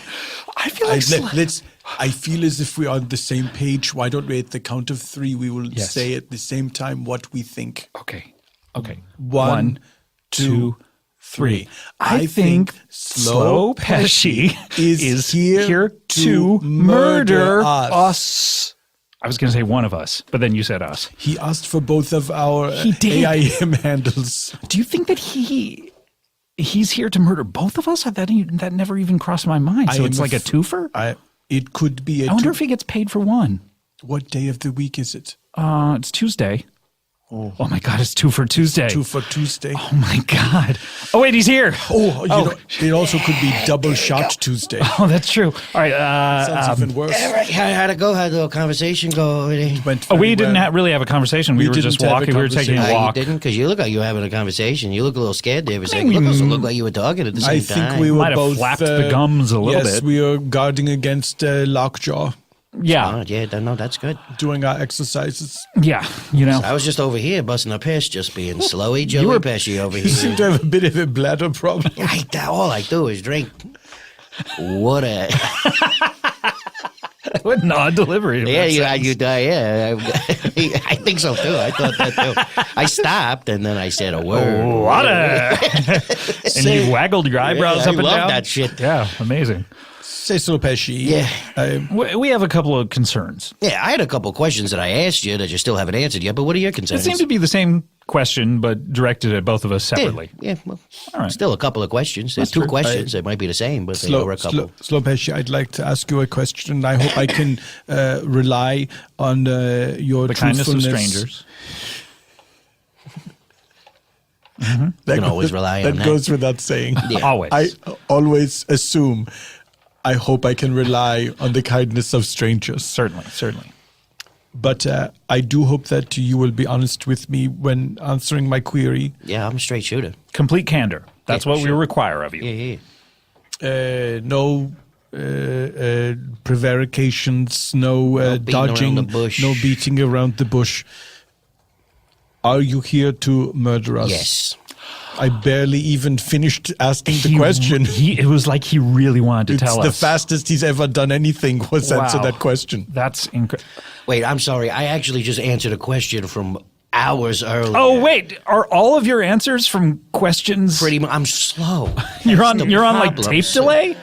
Yeah, so sometimes, when I got to think about something, it don't come out till a couple hours later. Somebody asked me the other day, they were like, hey, you ever have a Brussels sprout? So that... You were answering I that was when you said answering yes. that question, because yes, I love those things. Okay. Now, what was your question? Is there must be a way to bypass the queue of answers to the questions. Like a thing in an elevator where you can press a secret button and it bypasses the floors? Exactly, yes. The express, if we could get the express answers, is there some way that we could do this, that we can achieve this? In fact, there is. There is. Now I don't know if he's answering the question I Yeah. just asked or if he's answering another Did someone ask you vegetable-based question. something different about eggplant or Yeah, a couple days ago. a couple days ago? Yeah. Okay. Now, is that the answer to the I question saw- you just asked? I think it may be about when he ate the said Brussels sprout. Yeah, I was talking to Jay Davidson, and he was like, what Jay do you think? Davidson? Yeah. You were From talking the- to Jay Davidson? From the crying game? From the crying game, yeah. Did you mention anything about his own personal eggplant? Because that's The famous one? yeah, you know, the one that if you From the movies? Yeah, yeah, the eggplant That's all that emoji. guy Exactly. ever fucking talks about. You kidding me? Did the quick sidebar, fellows? Sure, that between all of us. Did the eggplant emoji appear in the Emoji Movie? And did they make like knowing, winking jokes about I it? And did hope that so, change the right? rating of the film? Yeah, with the little water squirt right Yeah, after right it. next to it. Yeah. Now that's where they went wrong. The only Yeah, part I that believe went so. wrong. I'm gonna go see it today. Yeah, so okay. And thus ends our side conversation. Let's get back to the regular one. Oh yeah. To answer your question, Yeah, how do we bypass and get to the head of the queue? Maybe if you would state the question that you are answering, and then we would know which question is being answered. That's yes, great system. how do you mean? I feel like he's answering Jay Davidson's questions again. I wish we knew how long this conversation So with Jay Davidson went on. asked me how to get to a Best Buy, and I didn't understand what he meant. You didn't understand Best Buy? No, or, and I said, hey, you mean? or why a big star like him would be Well, I don't know why he's got to go to a Best Buy. You know needing what I mean? discounts. Yeah, exactly. Maybe he wants a great deal on a big screen TV. Yeah, get yourself over to a nicer place, not like Best Buy. Right, yeah. What's a step up from Best Buy? I mean, there's Bristol no Circuit Farms. City. What's his step? Bristol Farms. Oh, there you go. Of just where are you things when to I buy? need you? Yeah. I meant electronics, but now I want to. So we're wondering, and we're wondering how we're ever going to find this out. We're wondering if you are Me too. here to murder us because, frankly, Scott. yes. What if we were to write something on the bottom of a piece of paper and then have him write the answer? Oh, Now we're talking. that's a good idea. It might be more immediate. Okay, how do you want to do this? Do you want to? I want to take a piece of paper, Good. That's a great start. right on the bottom of Yeah, it. that's How do we almost like choose exactly who's what gonna- you just said. Now you're just explaining it Yeah. with words more. Who gets to choose who's going to write what, though? Or do you want to? Well, first, Slow Pesci. Yes. I almost said Slow Joey again. Would you please You excuse can call us? Slowy Joey if you want. Slowy Slowy Joey? Sure, why not? Will you excuse us for a second? Yes. Oh boy. Oh my God, this room is so long. All right. Okay. What question? We should ask him the question: who sent you to murder us? Right. Or does he get paid for two? That's why. Well, I'm really interested in that. I feel as if we must find out why this is happening. Perhaps we should guess ask so. him a question like, "Will you please not murder us?" Oh, that's a great question. What if he says no and then murders us? That's the fear. We'll say, "Will you please not murder us?" Parentheses. You can't say no. Look, I'm willing to try. It's worth a try. It's worth a try. Okay, so here's a piece of paper, obviously. Obviously, here's a piece of paper. All right. Very soft. Why did you crumple it up? What's with all this thin paper? Very soft, thin paper. Oh, no, he's caught up with us. Let's run away again. Will you? I was writing while I ran, and now I've smeared the question. What does it say now? It says, "Will you please murder us?" Oh, no. Well, let's give it to him. Why? Just to see what would happen? I feel as if you have just caved too soon. Let's tear that one up then. Let's tear it. Give me another piece of paper. Another piece of that thin paper that I love so much. There you go. Will you please not murder us? Parentheses. Yes, thank you. Okay. I just want to make sure you remember that part. You cannot say no. End parentheses, question mark. Yes, perfect. Right. Let's run back over. Okay. Hey. Hey, what's going on? Slow Pesci. Slowy Joey, we have a piece of paper with a question on it for you. We have thoughtfully put the question at the bottom, and here is a pen. You can write your answer down. Thank you very much. That's a nice pen. Thank you. It's like a $3,000 pen. It was a gift from Klaus Kinski. Really? He gave you a pen? Yes, in my heart, it nearly killed me. Oh, okay. He stabbed you in the heart with that thing? For my birthday. Oh, happy birthday. Thank you. No statute of limitations on happy birthday. That never is. 365 days a year. Yep. All right. Do you want to read that piece of paper? No? Would you? No, okay. Please. Yeah, that's right. Wait, was he just answering another question from Jay Davidson? Who knows? Yep. Okay. Yes, I was. But to answer your question, you'll hear that in a couple hours, I'm guessing. Oh, okay. The answer. No, all right. Let's read this thing here. Let me throw on my readers. Those are the thickest Yeah, they're glasses pretty I've ever thick. seen. Yeah, they are. It's terrifying how thick they are. But there's These are sunglasses actually- on the top. These are actually a windshield from a Cessna. Oh my God. Yeah. That's incredible. Yeah. The You I technology. can burn through an ant with these things. Wow. You probably can do that with a lot of things, probably. All right, let me just read this right here. He's reading it. We've done it. He's really reading it. Let's not start sucking each other's dicks just yet. God, Werner. All right. No, look, guys, please feel free. I love cinema. Guys, please feel free if you want, by the way. That I don't mind. That stuff is fine with me. Okay. All right, let's check it out. See a little parentheses. Eh? Oh, thank God he read the He's gotten parentheses. to the parentheses. All right. All read. Thank you. All read. Would you be so kind as to write your answer on the piece of paper? Yeah, sure. With this beautiful pen here. Yes, Yeah, the beautiful pen. And then we'll read that, and then we'll know exactly. Then we'll know. Yeah, okay, let me just write the answer down. All right. He's writing. It's good that we came up with that thing where he can't say no. That was perfect, Werner. I gotta say that was A+. Fold it up. All right. Okay. It's even thinner now that it's folded somehow. And slide it across. You know the you can't table fold a there. paper more than 6 times in half. I thought it was 8. Was it 8? Okay, Mike. So, but you can. I You can? You'd be stupid to try. You're allowed. You'd be stupid you're to try. allowed. Yeah, you'd be dumb to try. It's like trying to drink a gallon of milk. So everyone just gets embarrassed after 8? Oh God! Once you hit that 7, you're like, what am I doing? What am with I my fucking life? doing just because I heard this Folding a fact? piece of What paper. am I I'm gonna go trying drink to a gallon prove? of milk, and then halfway through that, they're like, I'm a friggin' idiot. What am I A doing? waste. God, I'm afraid to open the paper. Will you look at it? Oh my God, your hands are shaking. I'm trembling. I've never seen you like I'm this. trembling like a leaf. All right, okay. Let me fold one. Why are you 2. folding it further? Oh, I'm trying to get to 8. Nope, you can't. I'm too embarrassed. All right, let me unfold it. You're blushing. All right, 7, 6, Beat 5, 4, 3, Nose. 2. No, sorry, 1. It was a close one. That was very close. All right. It's been a while since I heard that. Will you It's been quite a while. please not murder us? Parentheses.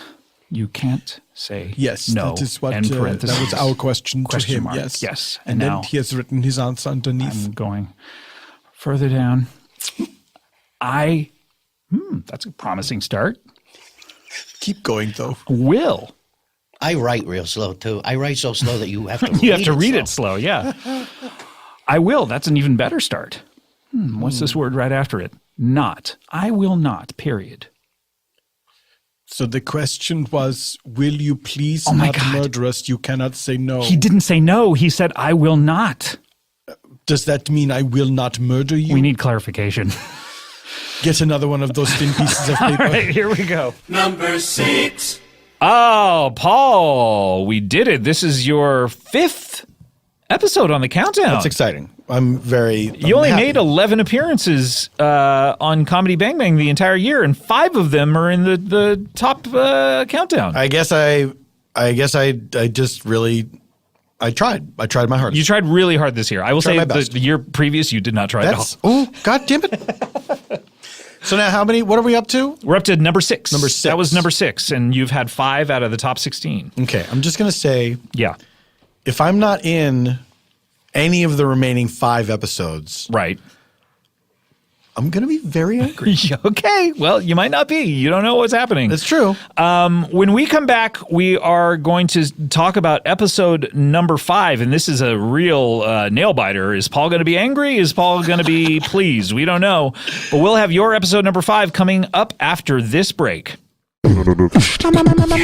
Hey, Matt Belknap, the New Year's right around the corner. That's so true, Jimmy. And what better way to bring in the new year but by trying out a new podcast? Never Not Funny. Yeah. Now, we're not a new podcast, but maybe it's new to you. We might be the oldest podcast on Earwolf. Never Not Funny's been around, like you say, almost 12 years now. Yep. And some people are still not on board, which I find ridiculous. If you like people like Paul F. Tompkins, Scott Aukerman, Tig Notaro, I don't know, Andy Daly. Yeah, Andy Daly. Conan O'Brien has been known to stop by. Yeah, we have all the people you love on Zach our show. Galifianakis occasionally makes his face known. He's on Playing Games. You know, I think if you are a little daunted by the 2-hour runtime of Never Not Funny, check out Playing Games. It's a little half-hour game show version of what we do on Never Not Funny. It's a sort of more structured version of it. Give that a try. If you like it, maybe jump on over to Never Not Funny. Or, you know what? Just go deep dive. Put the wetsuit on and jump into the 2 hours of fun that is Never Not Funny. Never Not Funny and Playing Games. A better way to laugh. Comedy Bang Bang. We're back here counting down the episodes. Scott Aukerman here with Paul F. Tompkins. And Hello. Engineer Sam has given me a little bit of trivia, and he chose to do it off mic, but I'm going to bring your dirty laundry out here. But Paul, we were talking about how many best ofs we've done together. Out of the 9, the very first one was a big group of people, But since then, we have done it together. So 8, this is our 8th appearance. Lucky number slate. This is the 8th. This is not the 9th. This is the 8th. This is the 8th. This is the 8th. This is the 8th. My only faith, the 8th. Mama, I want to love you. He didn't even have the balls to say fuck. What a fucking creep that guy was. He was, wasn't he? Do you ever read those like no one here gets out alive or those bios or anything like that? People who are obsessed with Jim Morrison, what's that all about? What a tiresome dude. He was handsome, I guess, for a minute. Yeah, for a minute. I feel like it's all like then he got a booze bloaty. I feel like it's handsome model-ish actors who want an edge. Mm-hmm. They read Doors of Perception and they love Jim Morrison. That's right. You know? Jared Leto. The good old joke. What the fucking, I sent you a box with a rat in it because I'm the Joker. I sent you a box with a rat in it because I'm the Joker. Jared, do you remember when Grover played the Joker? It's so close, those names. Grover, Joker. I'm a midnight smoker. I'm a Grover. Because I'm Grover. I'm the Joker. Oh, man. All right. I'm also Bram Stoker. This is Dracula. This is a great parody. We need to get to it. We need to get to the final episode we're going to be counting down today. This is your episode number 5. Number 5. All right, number 5. Boy, we're in the top 5 now. It's crazy, man. It's crazy. This is crazy. A lot of good episodes up till now. A lot of good episodes. A lot of laughs. Oh, but now it stops. It's all over now. Now that we're the best ones. This stinker got in here somehow. People voted like they were voting for Sanjaya. Weirdly, the second year in the row, we've mentioned Sanjaya in the voting. We mentioned him last year. Really? Yeah. We were talking about how people voted for these episodes, the ones they like, and then you mentioned maybe some people were voting for ones they didn't like, and we said like Sanjaya. It's just, see, here's the thing. There's only so many things in the world.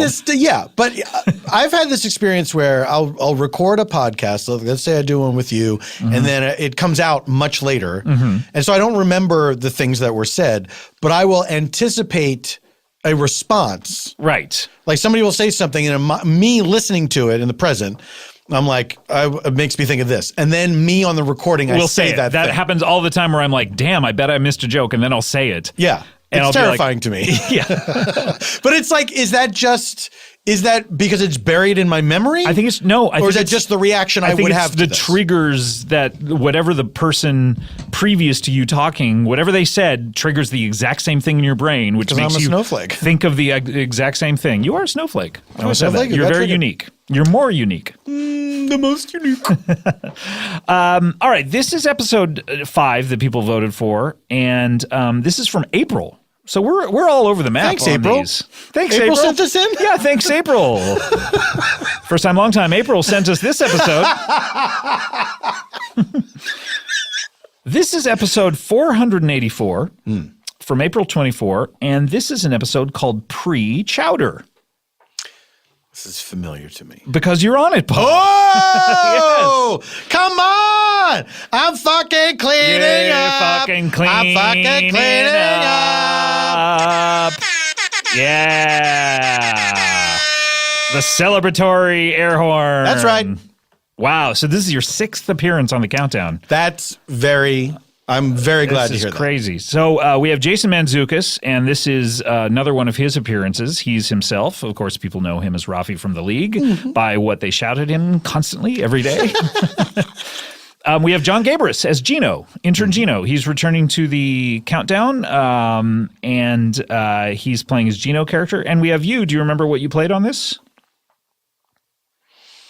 One of your all-time classic characters, KK. An all-time classic character. One of the ones you've been doing ever since the beginning of this show. One of the very first you ever did. Andrew Lloyd Webber. Andrew Lloyd Webber is correct, sir.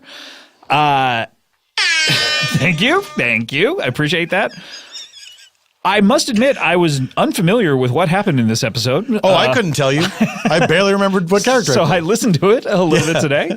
And I believe Andrew Lloyd Webber has an idea for a new musical. And Isn't that every time? I believe it may be every time.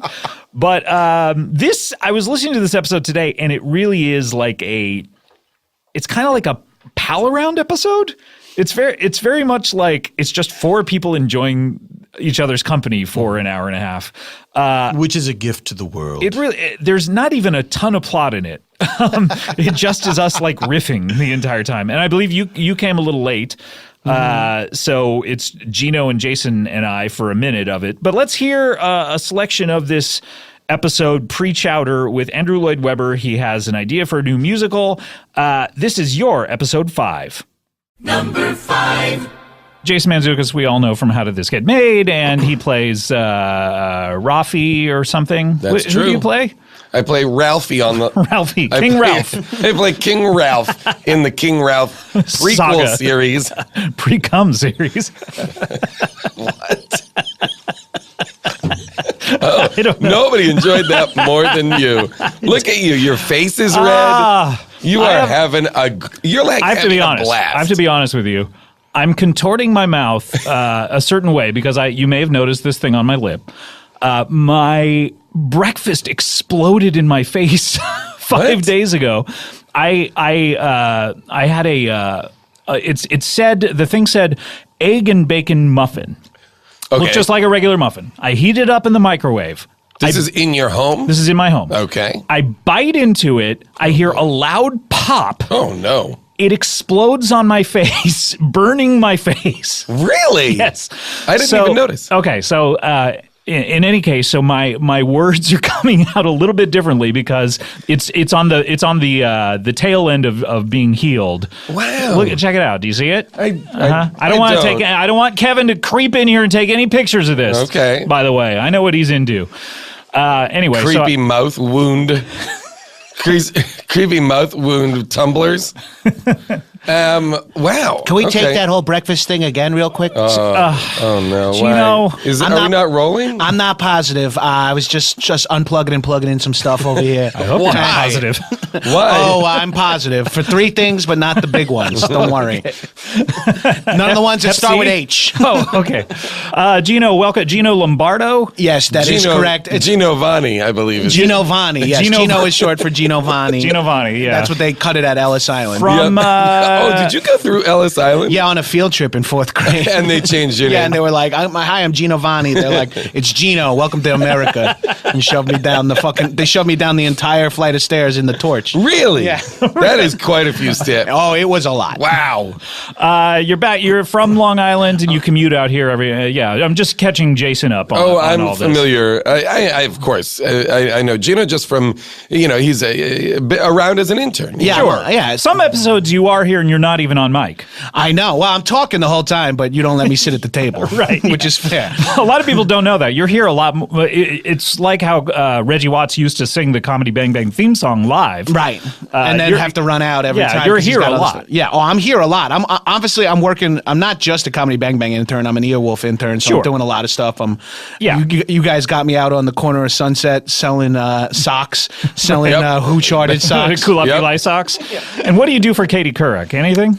She doesn't need any help because I'm always in there, and she just makes me do stuff like take my shirt off and spin around in a circle for her, and just like kind of eyeball me and stuff. I think she's into like skinny. She's boobs. into super. Yeah. Speaking of a tube, by the way, you look like you've been through. Yeah, a lot of people call me Johnny Pipe Cleaners, and I'm like, my name's Gino, and they're like, it just works better if you say Johnny first. And I'm like, well, Gino Pipe Cleaners work. Let's not get into the semantical argument I have with my bagel guy. Your bagel guy. Yeah, he's the guy. Ronnie at Bageltown Cafe. This motherfucker is in your grill when you're trying to say scooped out with chicken salad. He's like, scoop it out. Come on, you weigh nothing. I'm like, I don't need carbs. I'm looking for protein. We don't have to get into it. Are you paleo? I'm going full paleo. Yeah, I eat honey exclusively out of beehives now, and it's like killing me. Winnie the Pooh style. Yeah, that my explains face, a lot of. my face is pretty. I'm pretty Rocky swollen, Dentist up over here. Have you ever gotten stuck in like a hole like Winnie the Pooh did, trying to get some honey? Stuck in a hole? Wasn't he famously stuck in a honey pot? Oh, was it a honey pot? I forget. believe, He was yeah. like, because there's not a lot of honey in holes. I thought that he went into a you know hole. what I mean. At least not in the You're butthole. looking. Hang on. You're checking all rogue holes for honey. I'm like, I'm in there just playing a little game I like to call Find the Honey. I thought he got stuck in like he was trying to get a honey pot. I don't know. I think Who that cares? too. Is that Yeah, someone I'm else? sure. The I don't guy know. gets stuck in He was everything. dumb. He was Yeah. dumb. No. Winnie the Pooh was dumb. He was a dumb Gino, fucking is that bear. also why you're only wearing a top and no pants? Yes, because You're going full Winnie the Pooh? I'm pretty sure paleo means you live as Winnie the Pooh lived. Poohlio? I'm going You're full going Poohlio. Poohlio? Yeah. I am hanging around with a 9-year-old boy named Christopher. I think a lot that's- of weird looks. I think that's I should get appropriate. pants. And a donkey and a tiger? I have such a long, thin dick that not a lot of people even see it. Like, you know, Yeah, it's almost like 2-dimensional. yes, it's like fruit by the foot. Okay. Welcome Again. back. Again, Welcome I am back. This is sorry, your fault. female You know who listeners. you're sitting started across it. from. You started it with I- pre-cum. You're talking the Beg- talking tang I and the beg most your indulgence. This is bisexual the- intern you have. I apologize greatly. And Jason Are you still Mantzoukas- on Ashley Madison? I am still on Ashley Madison. You're not married. What are you doing on there? Well, I'm looking to wreck homes. Looking to just get in there and Yeah. destroy some people's lives? I have a very specific fetish where I like to be fucking someone and have them accidentally call me their partner's name. It's very Is this- difficult to arrange. Is this due to your home life growing up with your different dads and all With that? growing up in just a home, in a broken home. Well, And your home my- was literally broken. Yeah, it is. It's like split. physically broken in half. Lightning struck the middle and it opened up, and now I live in a giant V where you have to leap across a chasm to get from my bedroom to the bathroom. A chasm. A chasm. That's how Is you that say not- it. That's how you say it in Long Island. Oh yeah, it's a chasm. You get it. It's a schism or a chasm.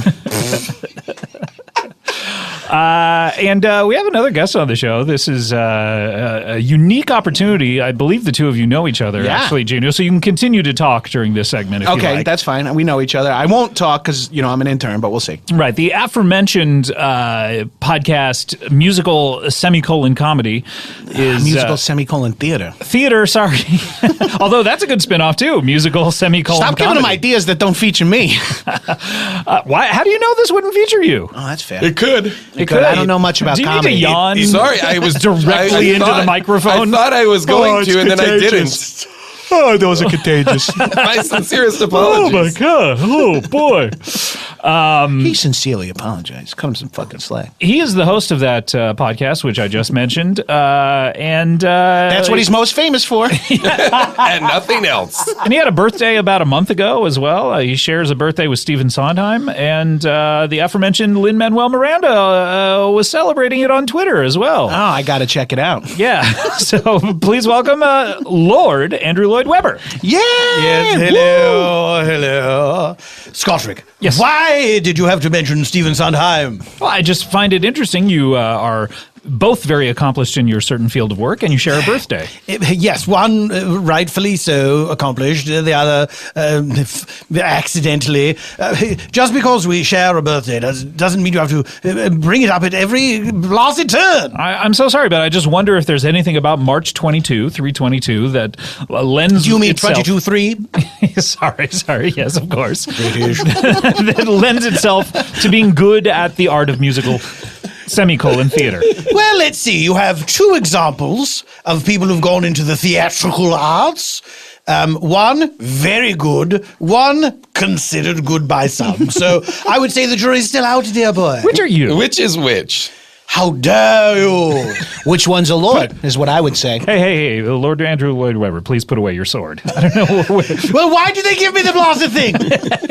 Welcome back to the show, Lord Webber. It's so great to see Thank you. you, Scottrick. It feels as if quite some time since I've It seen has you. been quite a while. How long would you say? And why haven't you asked me to be on the program in all that time? I am so sorry. Who has been here in my absence? We've had so many. We've had a gentleman who's a rapper. We've had this guy, Big Chunky Bubbles, keeps coming back. The entertainer? Yeah. Oh, I adore him. You do? Yes, of course.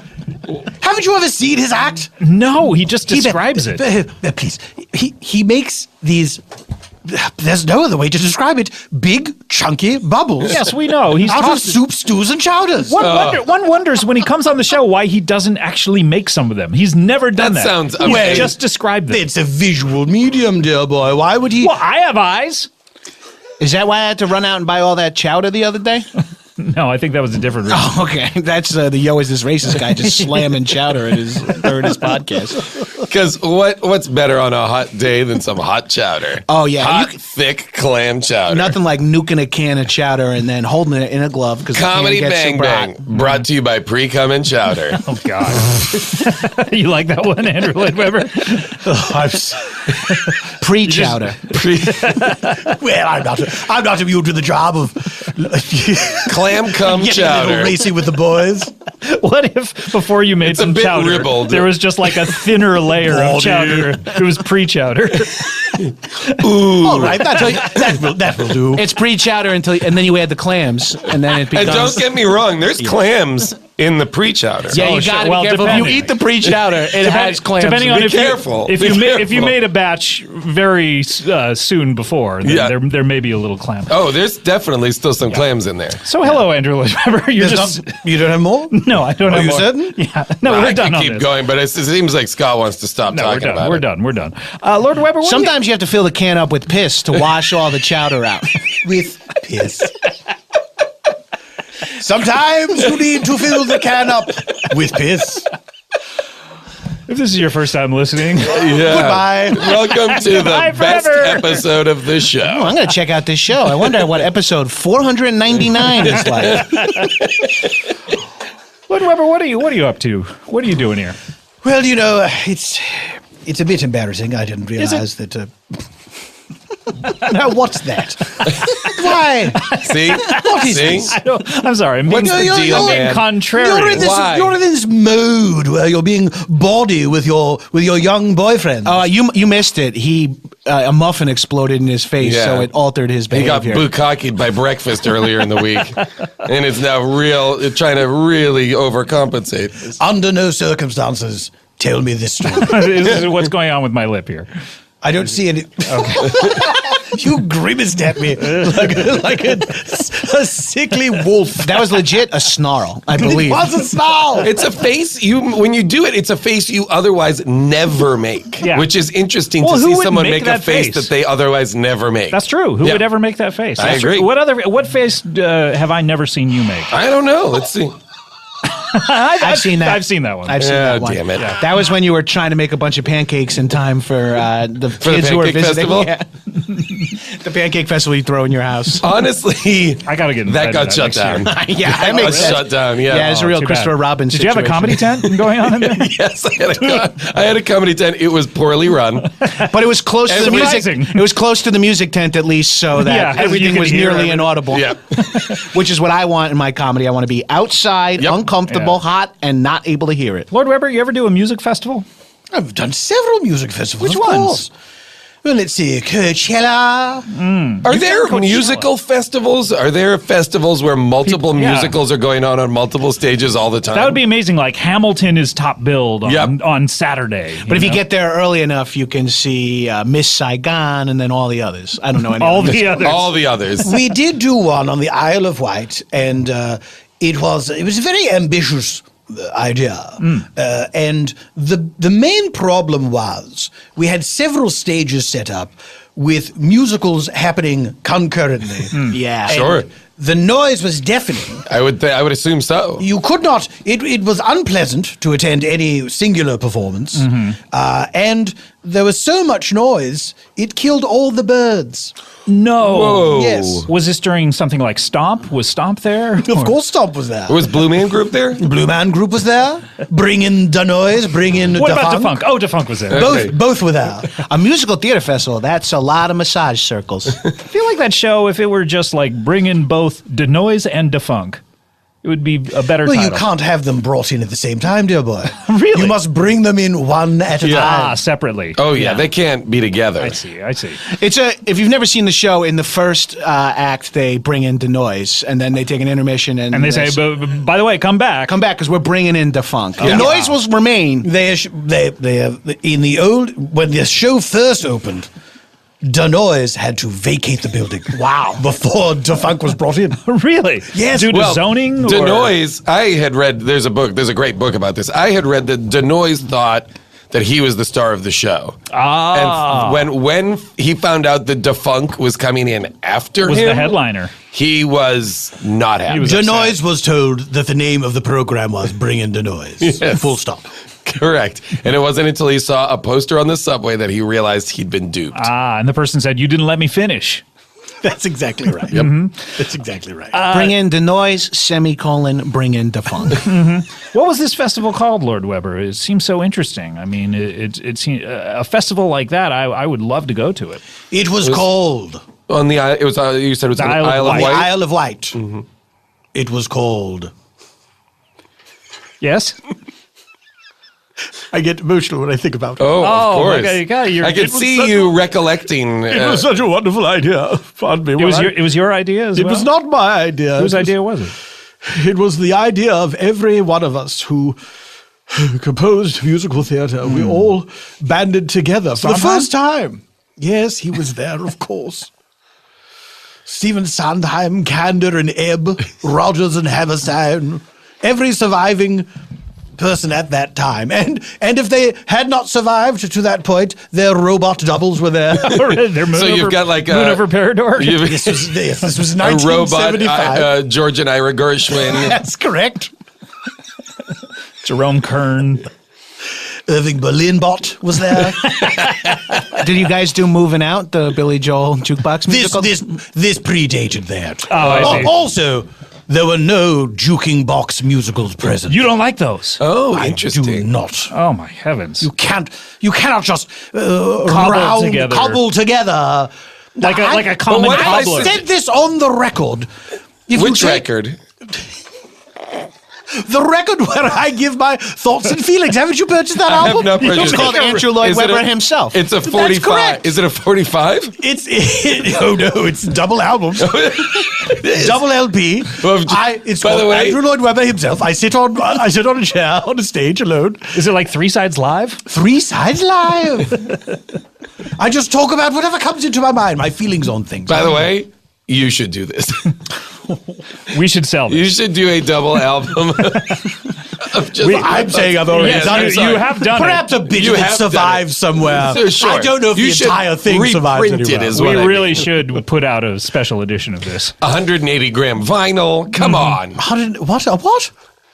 Just very high quality vinyl. He's a cokehead. You just give me that. You give me that record, and we'll listen to it. I didn't realize you were a cokehead. Oh now. yeah, man, I'm super into cocaine now. Oh wow. Yeah, it's brand new in my life. Oh, that's so crazy. I just discovered. Just it. in How your are you 40s. finding it? It's terrific. I'm getting a lot. It's wonderful, done. isn't it? Wow. I'm getting a lot done. I've registered a whole bunch of new domain names. Oh, that's smart. That's a good moneymaker. Well, take us through at least 15 of them. Okay, Scott Ackerman is a piece of shit. Oh no, I don't want any of these. You can get I'd like to hear a Scott couple. Ackerman as a piece of shit .ninja now. Really? Yeah, Is Dot Ninja a thing? .ninja is a thing. I heard it on Reply All. Oh my god, of course. I think I also heard you there. That's probably true, Gino. So, Andrew Lloyd Webber, what was the name of this festival again? The name of the festival. You'll forgive me. You're forgiven. It was called A Perfect Evening Surrounded by Water. Wow. By the way, that sounds amazing. That's a great festival. It was an aspirational title, of course. That's what we thought it was going to be. You thought it was going to be a perfect evening. A perfect evening. It's almost like you surrounded jinxed by water. yourself. And then Robert the Durst, birds. jinx. So every one of the shows started at the same time? We've used two. Are you okay? You mentioned Robert Durst. It's a trigger for me. I see. I burp anytime I hear. I do apologize. We've used two usages of the word jinx. Yeah. Oh, wow. You jinxed yourself and a jinx. And we had a jinx. You had like a Please classic. stop saying. sorry. God, I've never heard you belch before. It's never happened in public. You did it, Gino. They figured you out. Killed them all, of course. So you thought it Are was you going to be. guys still doing your Jinx remake? We are writing Your shot for shot remake fictional of that Jinx remake. Taking the documentary and of turning the it. unlucky documentary, we Yes. call it. That's really that. I love that as a move. Yeah, Gus Van Zant's going to direct it. We think. Perfect. He's the shot for shot guy. When you see Jehoshaphat As the titular Jinx. Oh, my As the Jinx. Why are you working on something that makes you belch this He's much? the Jinx. Because it's worth it. I do it for the artistry. Art must be challenging. ALW, are you writing songs into this Jinx? Yes. I am. Oh my gosh.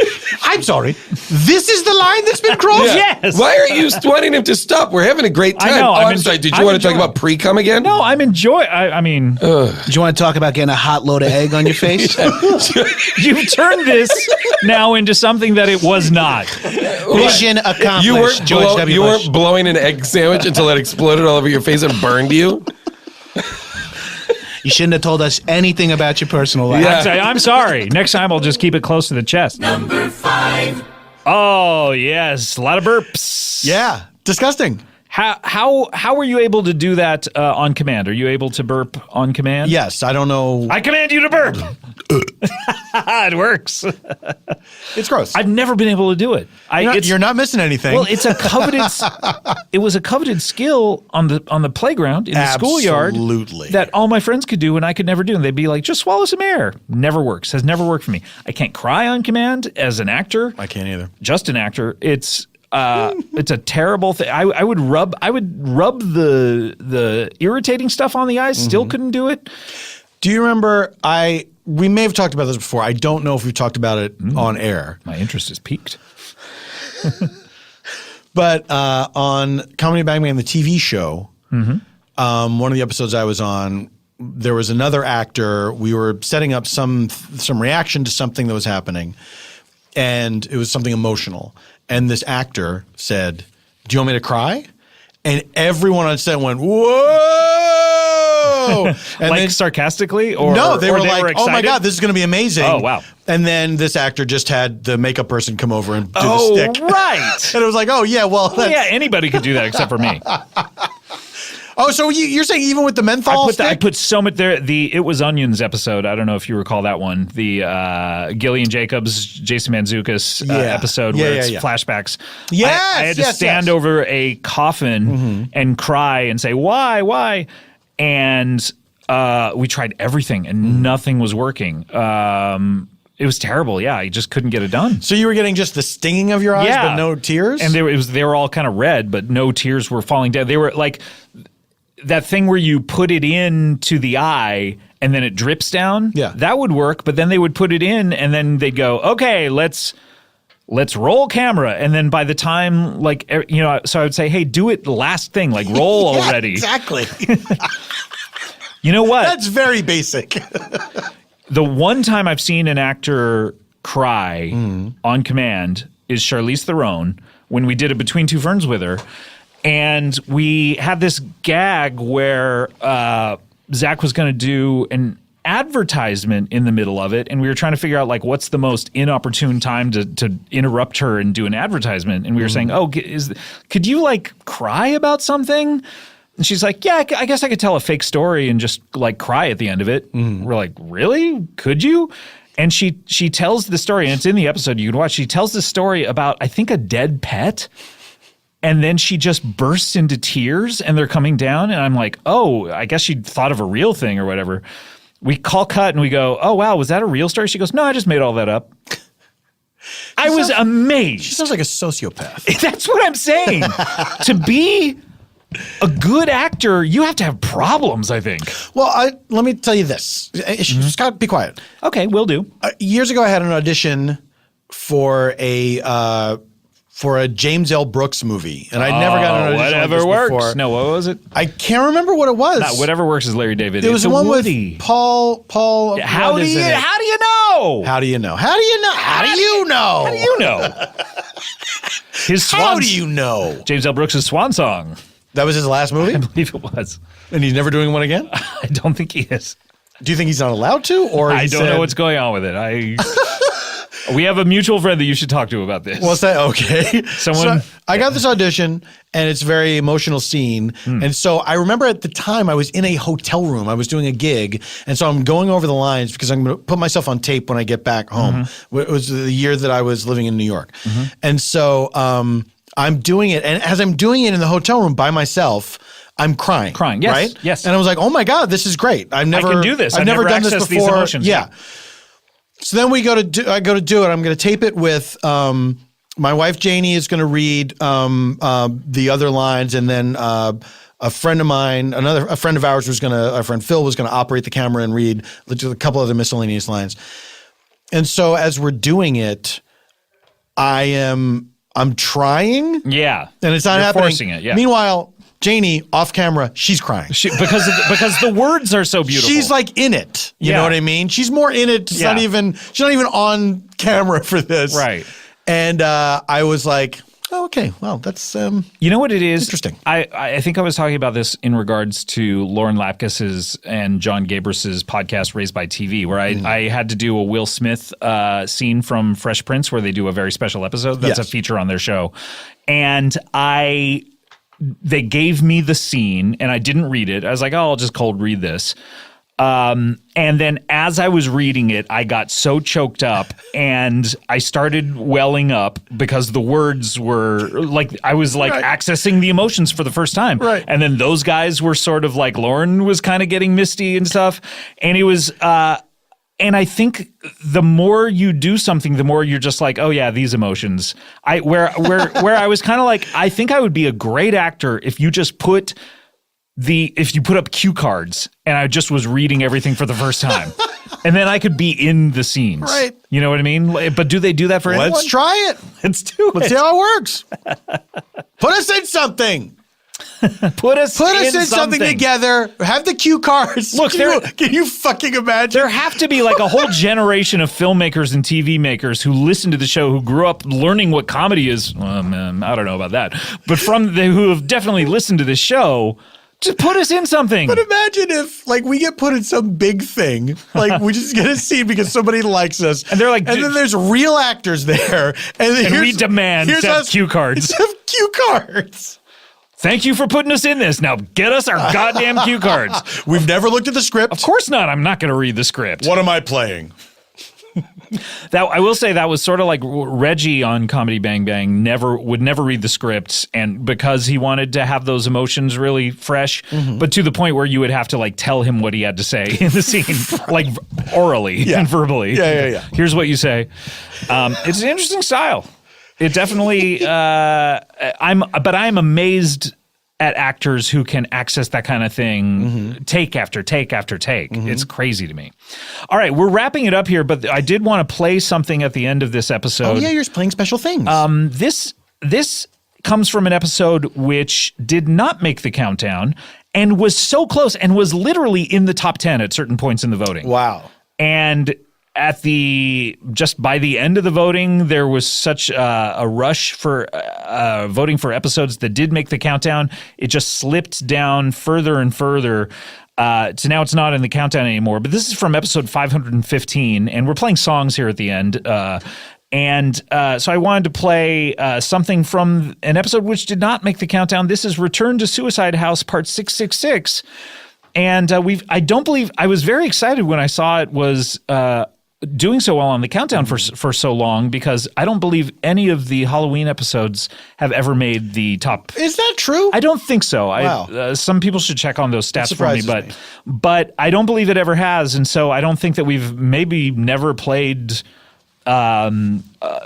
this song on the best ofs before, so I wanted to play it. But let me set up the song. I think it is. Oh yeah, of course.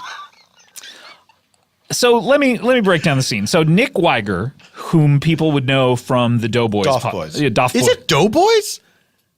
I guess I've never really. I've only read it. ever seen it in print. I thought it was Duff Boys. I guess it might be Duff Boys. Okay. Yeah, you're right.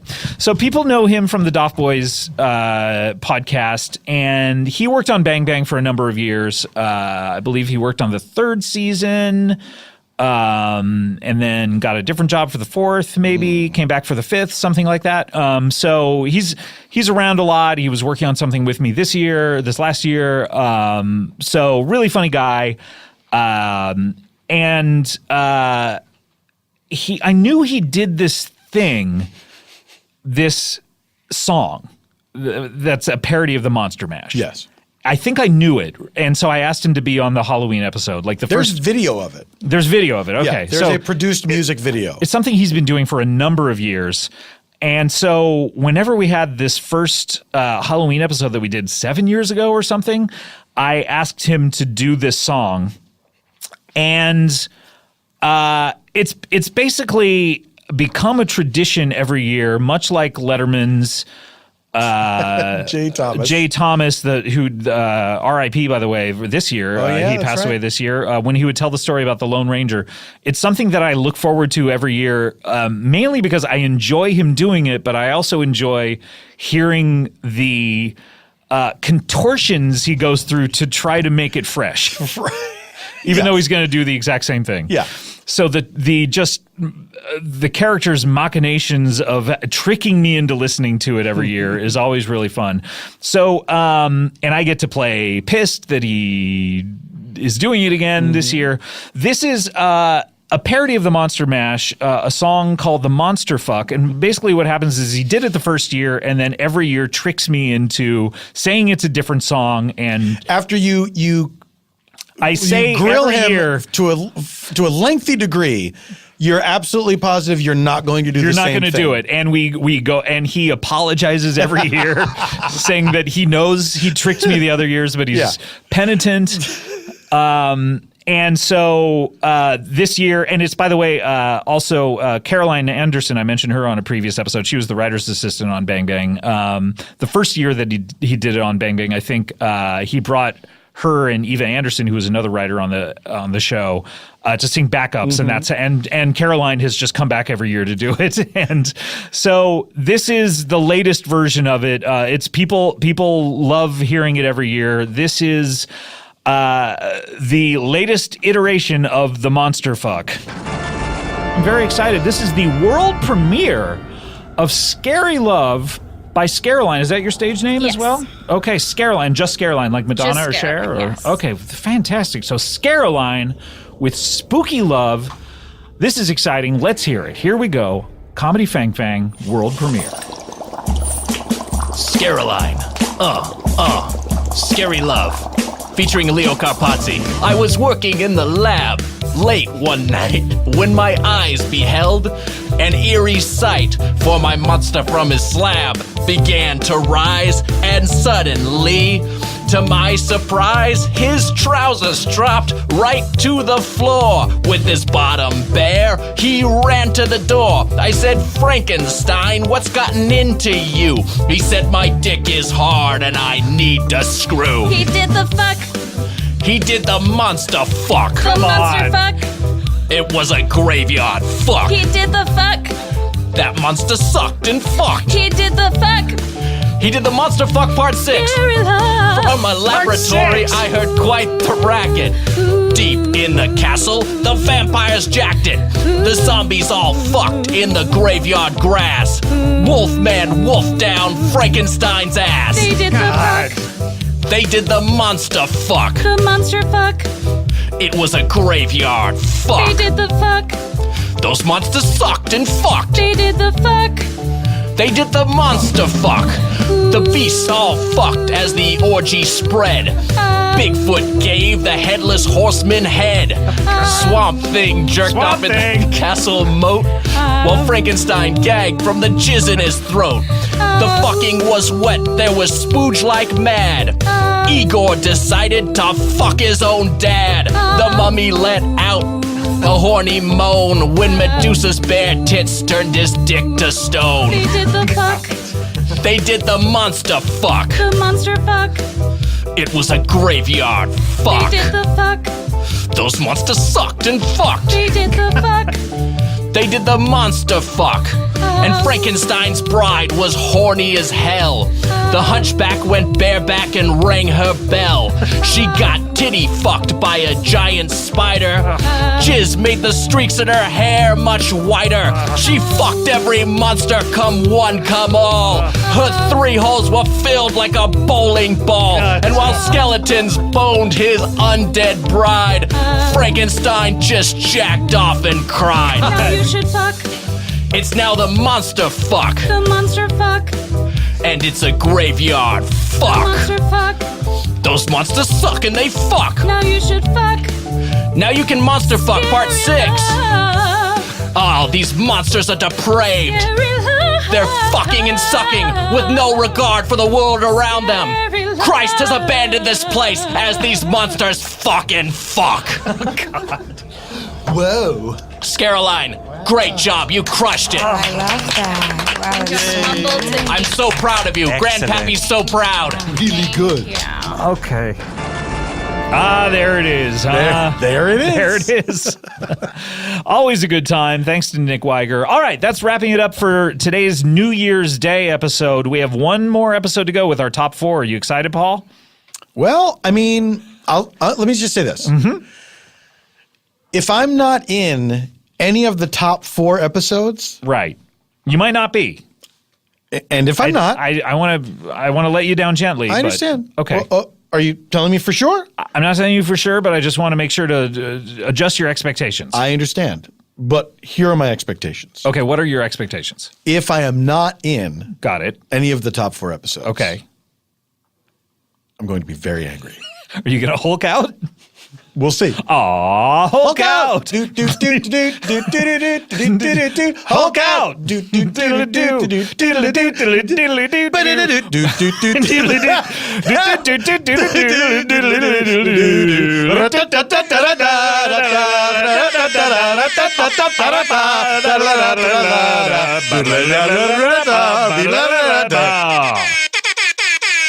See you next time.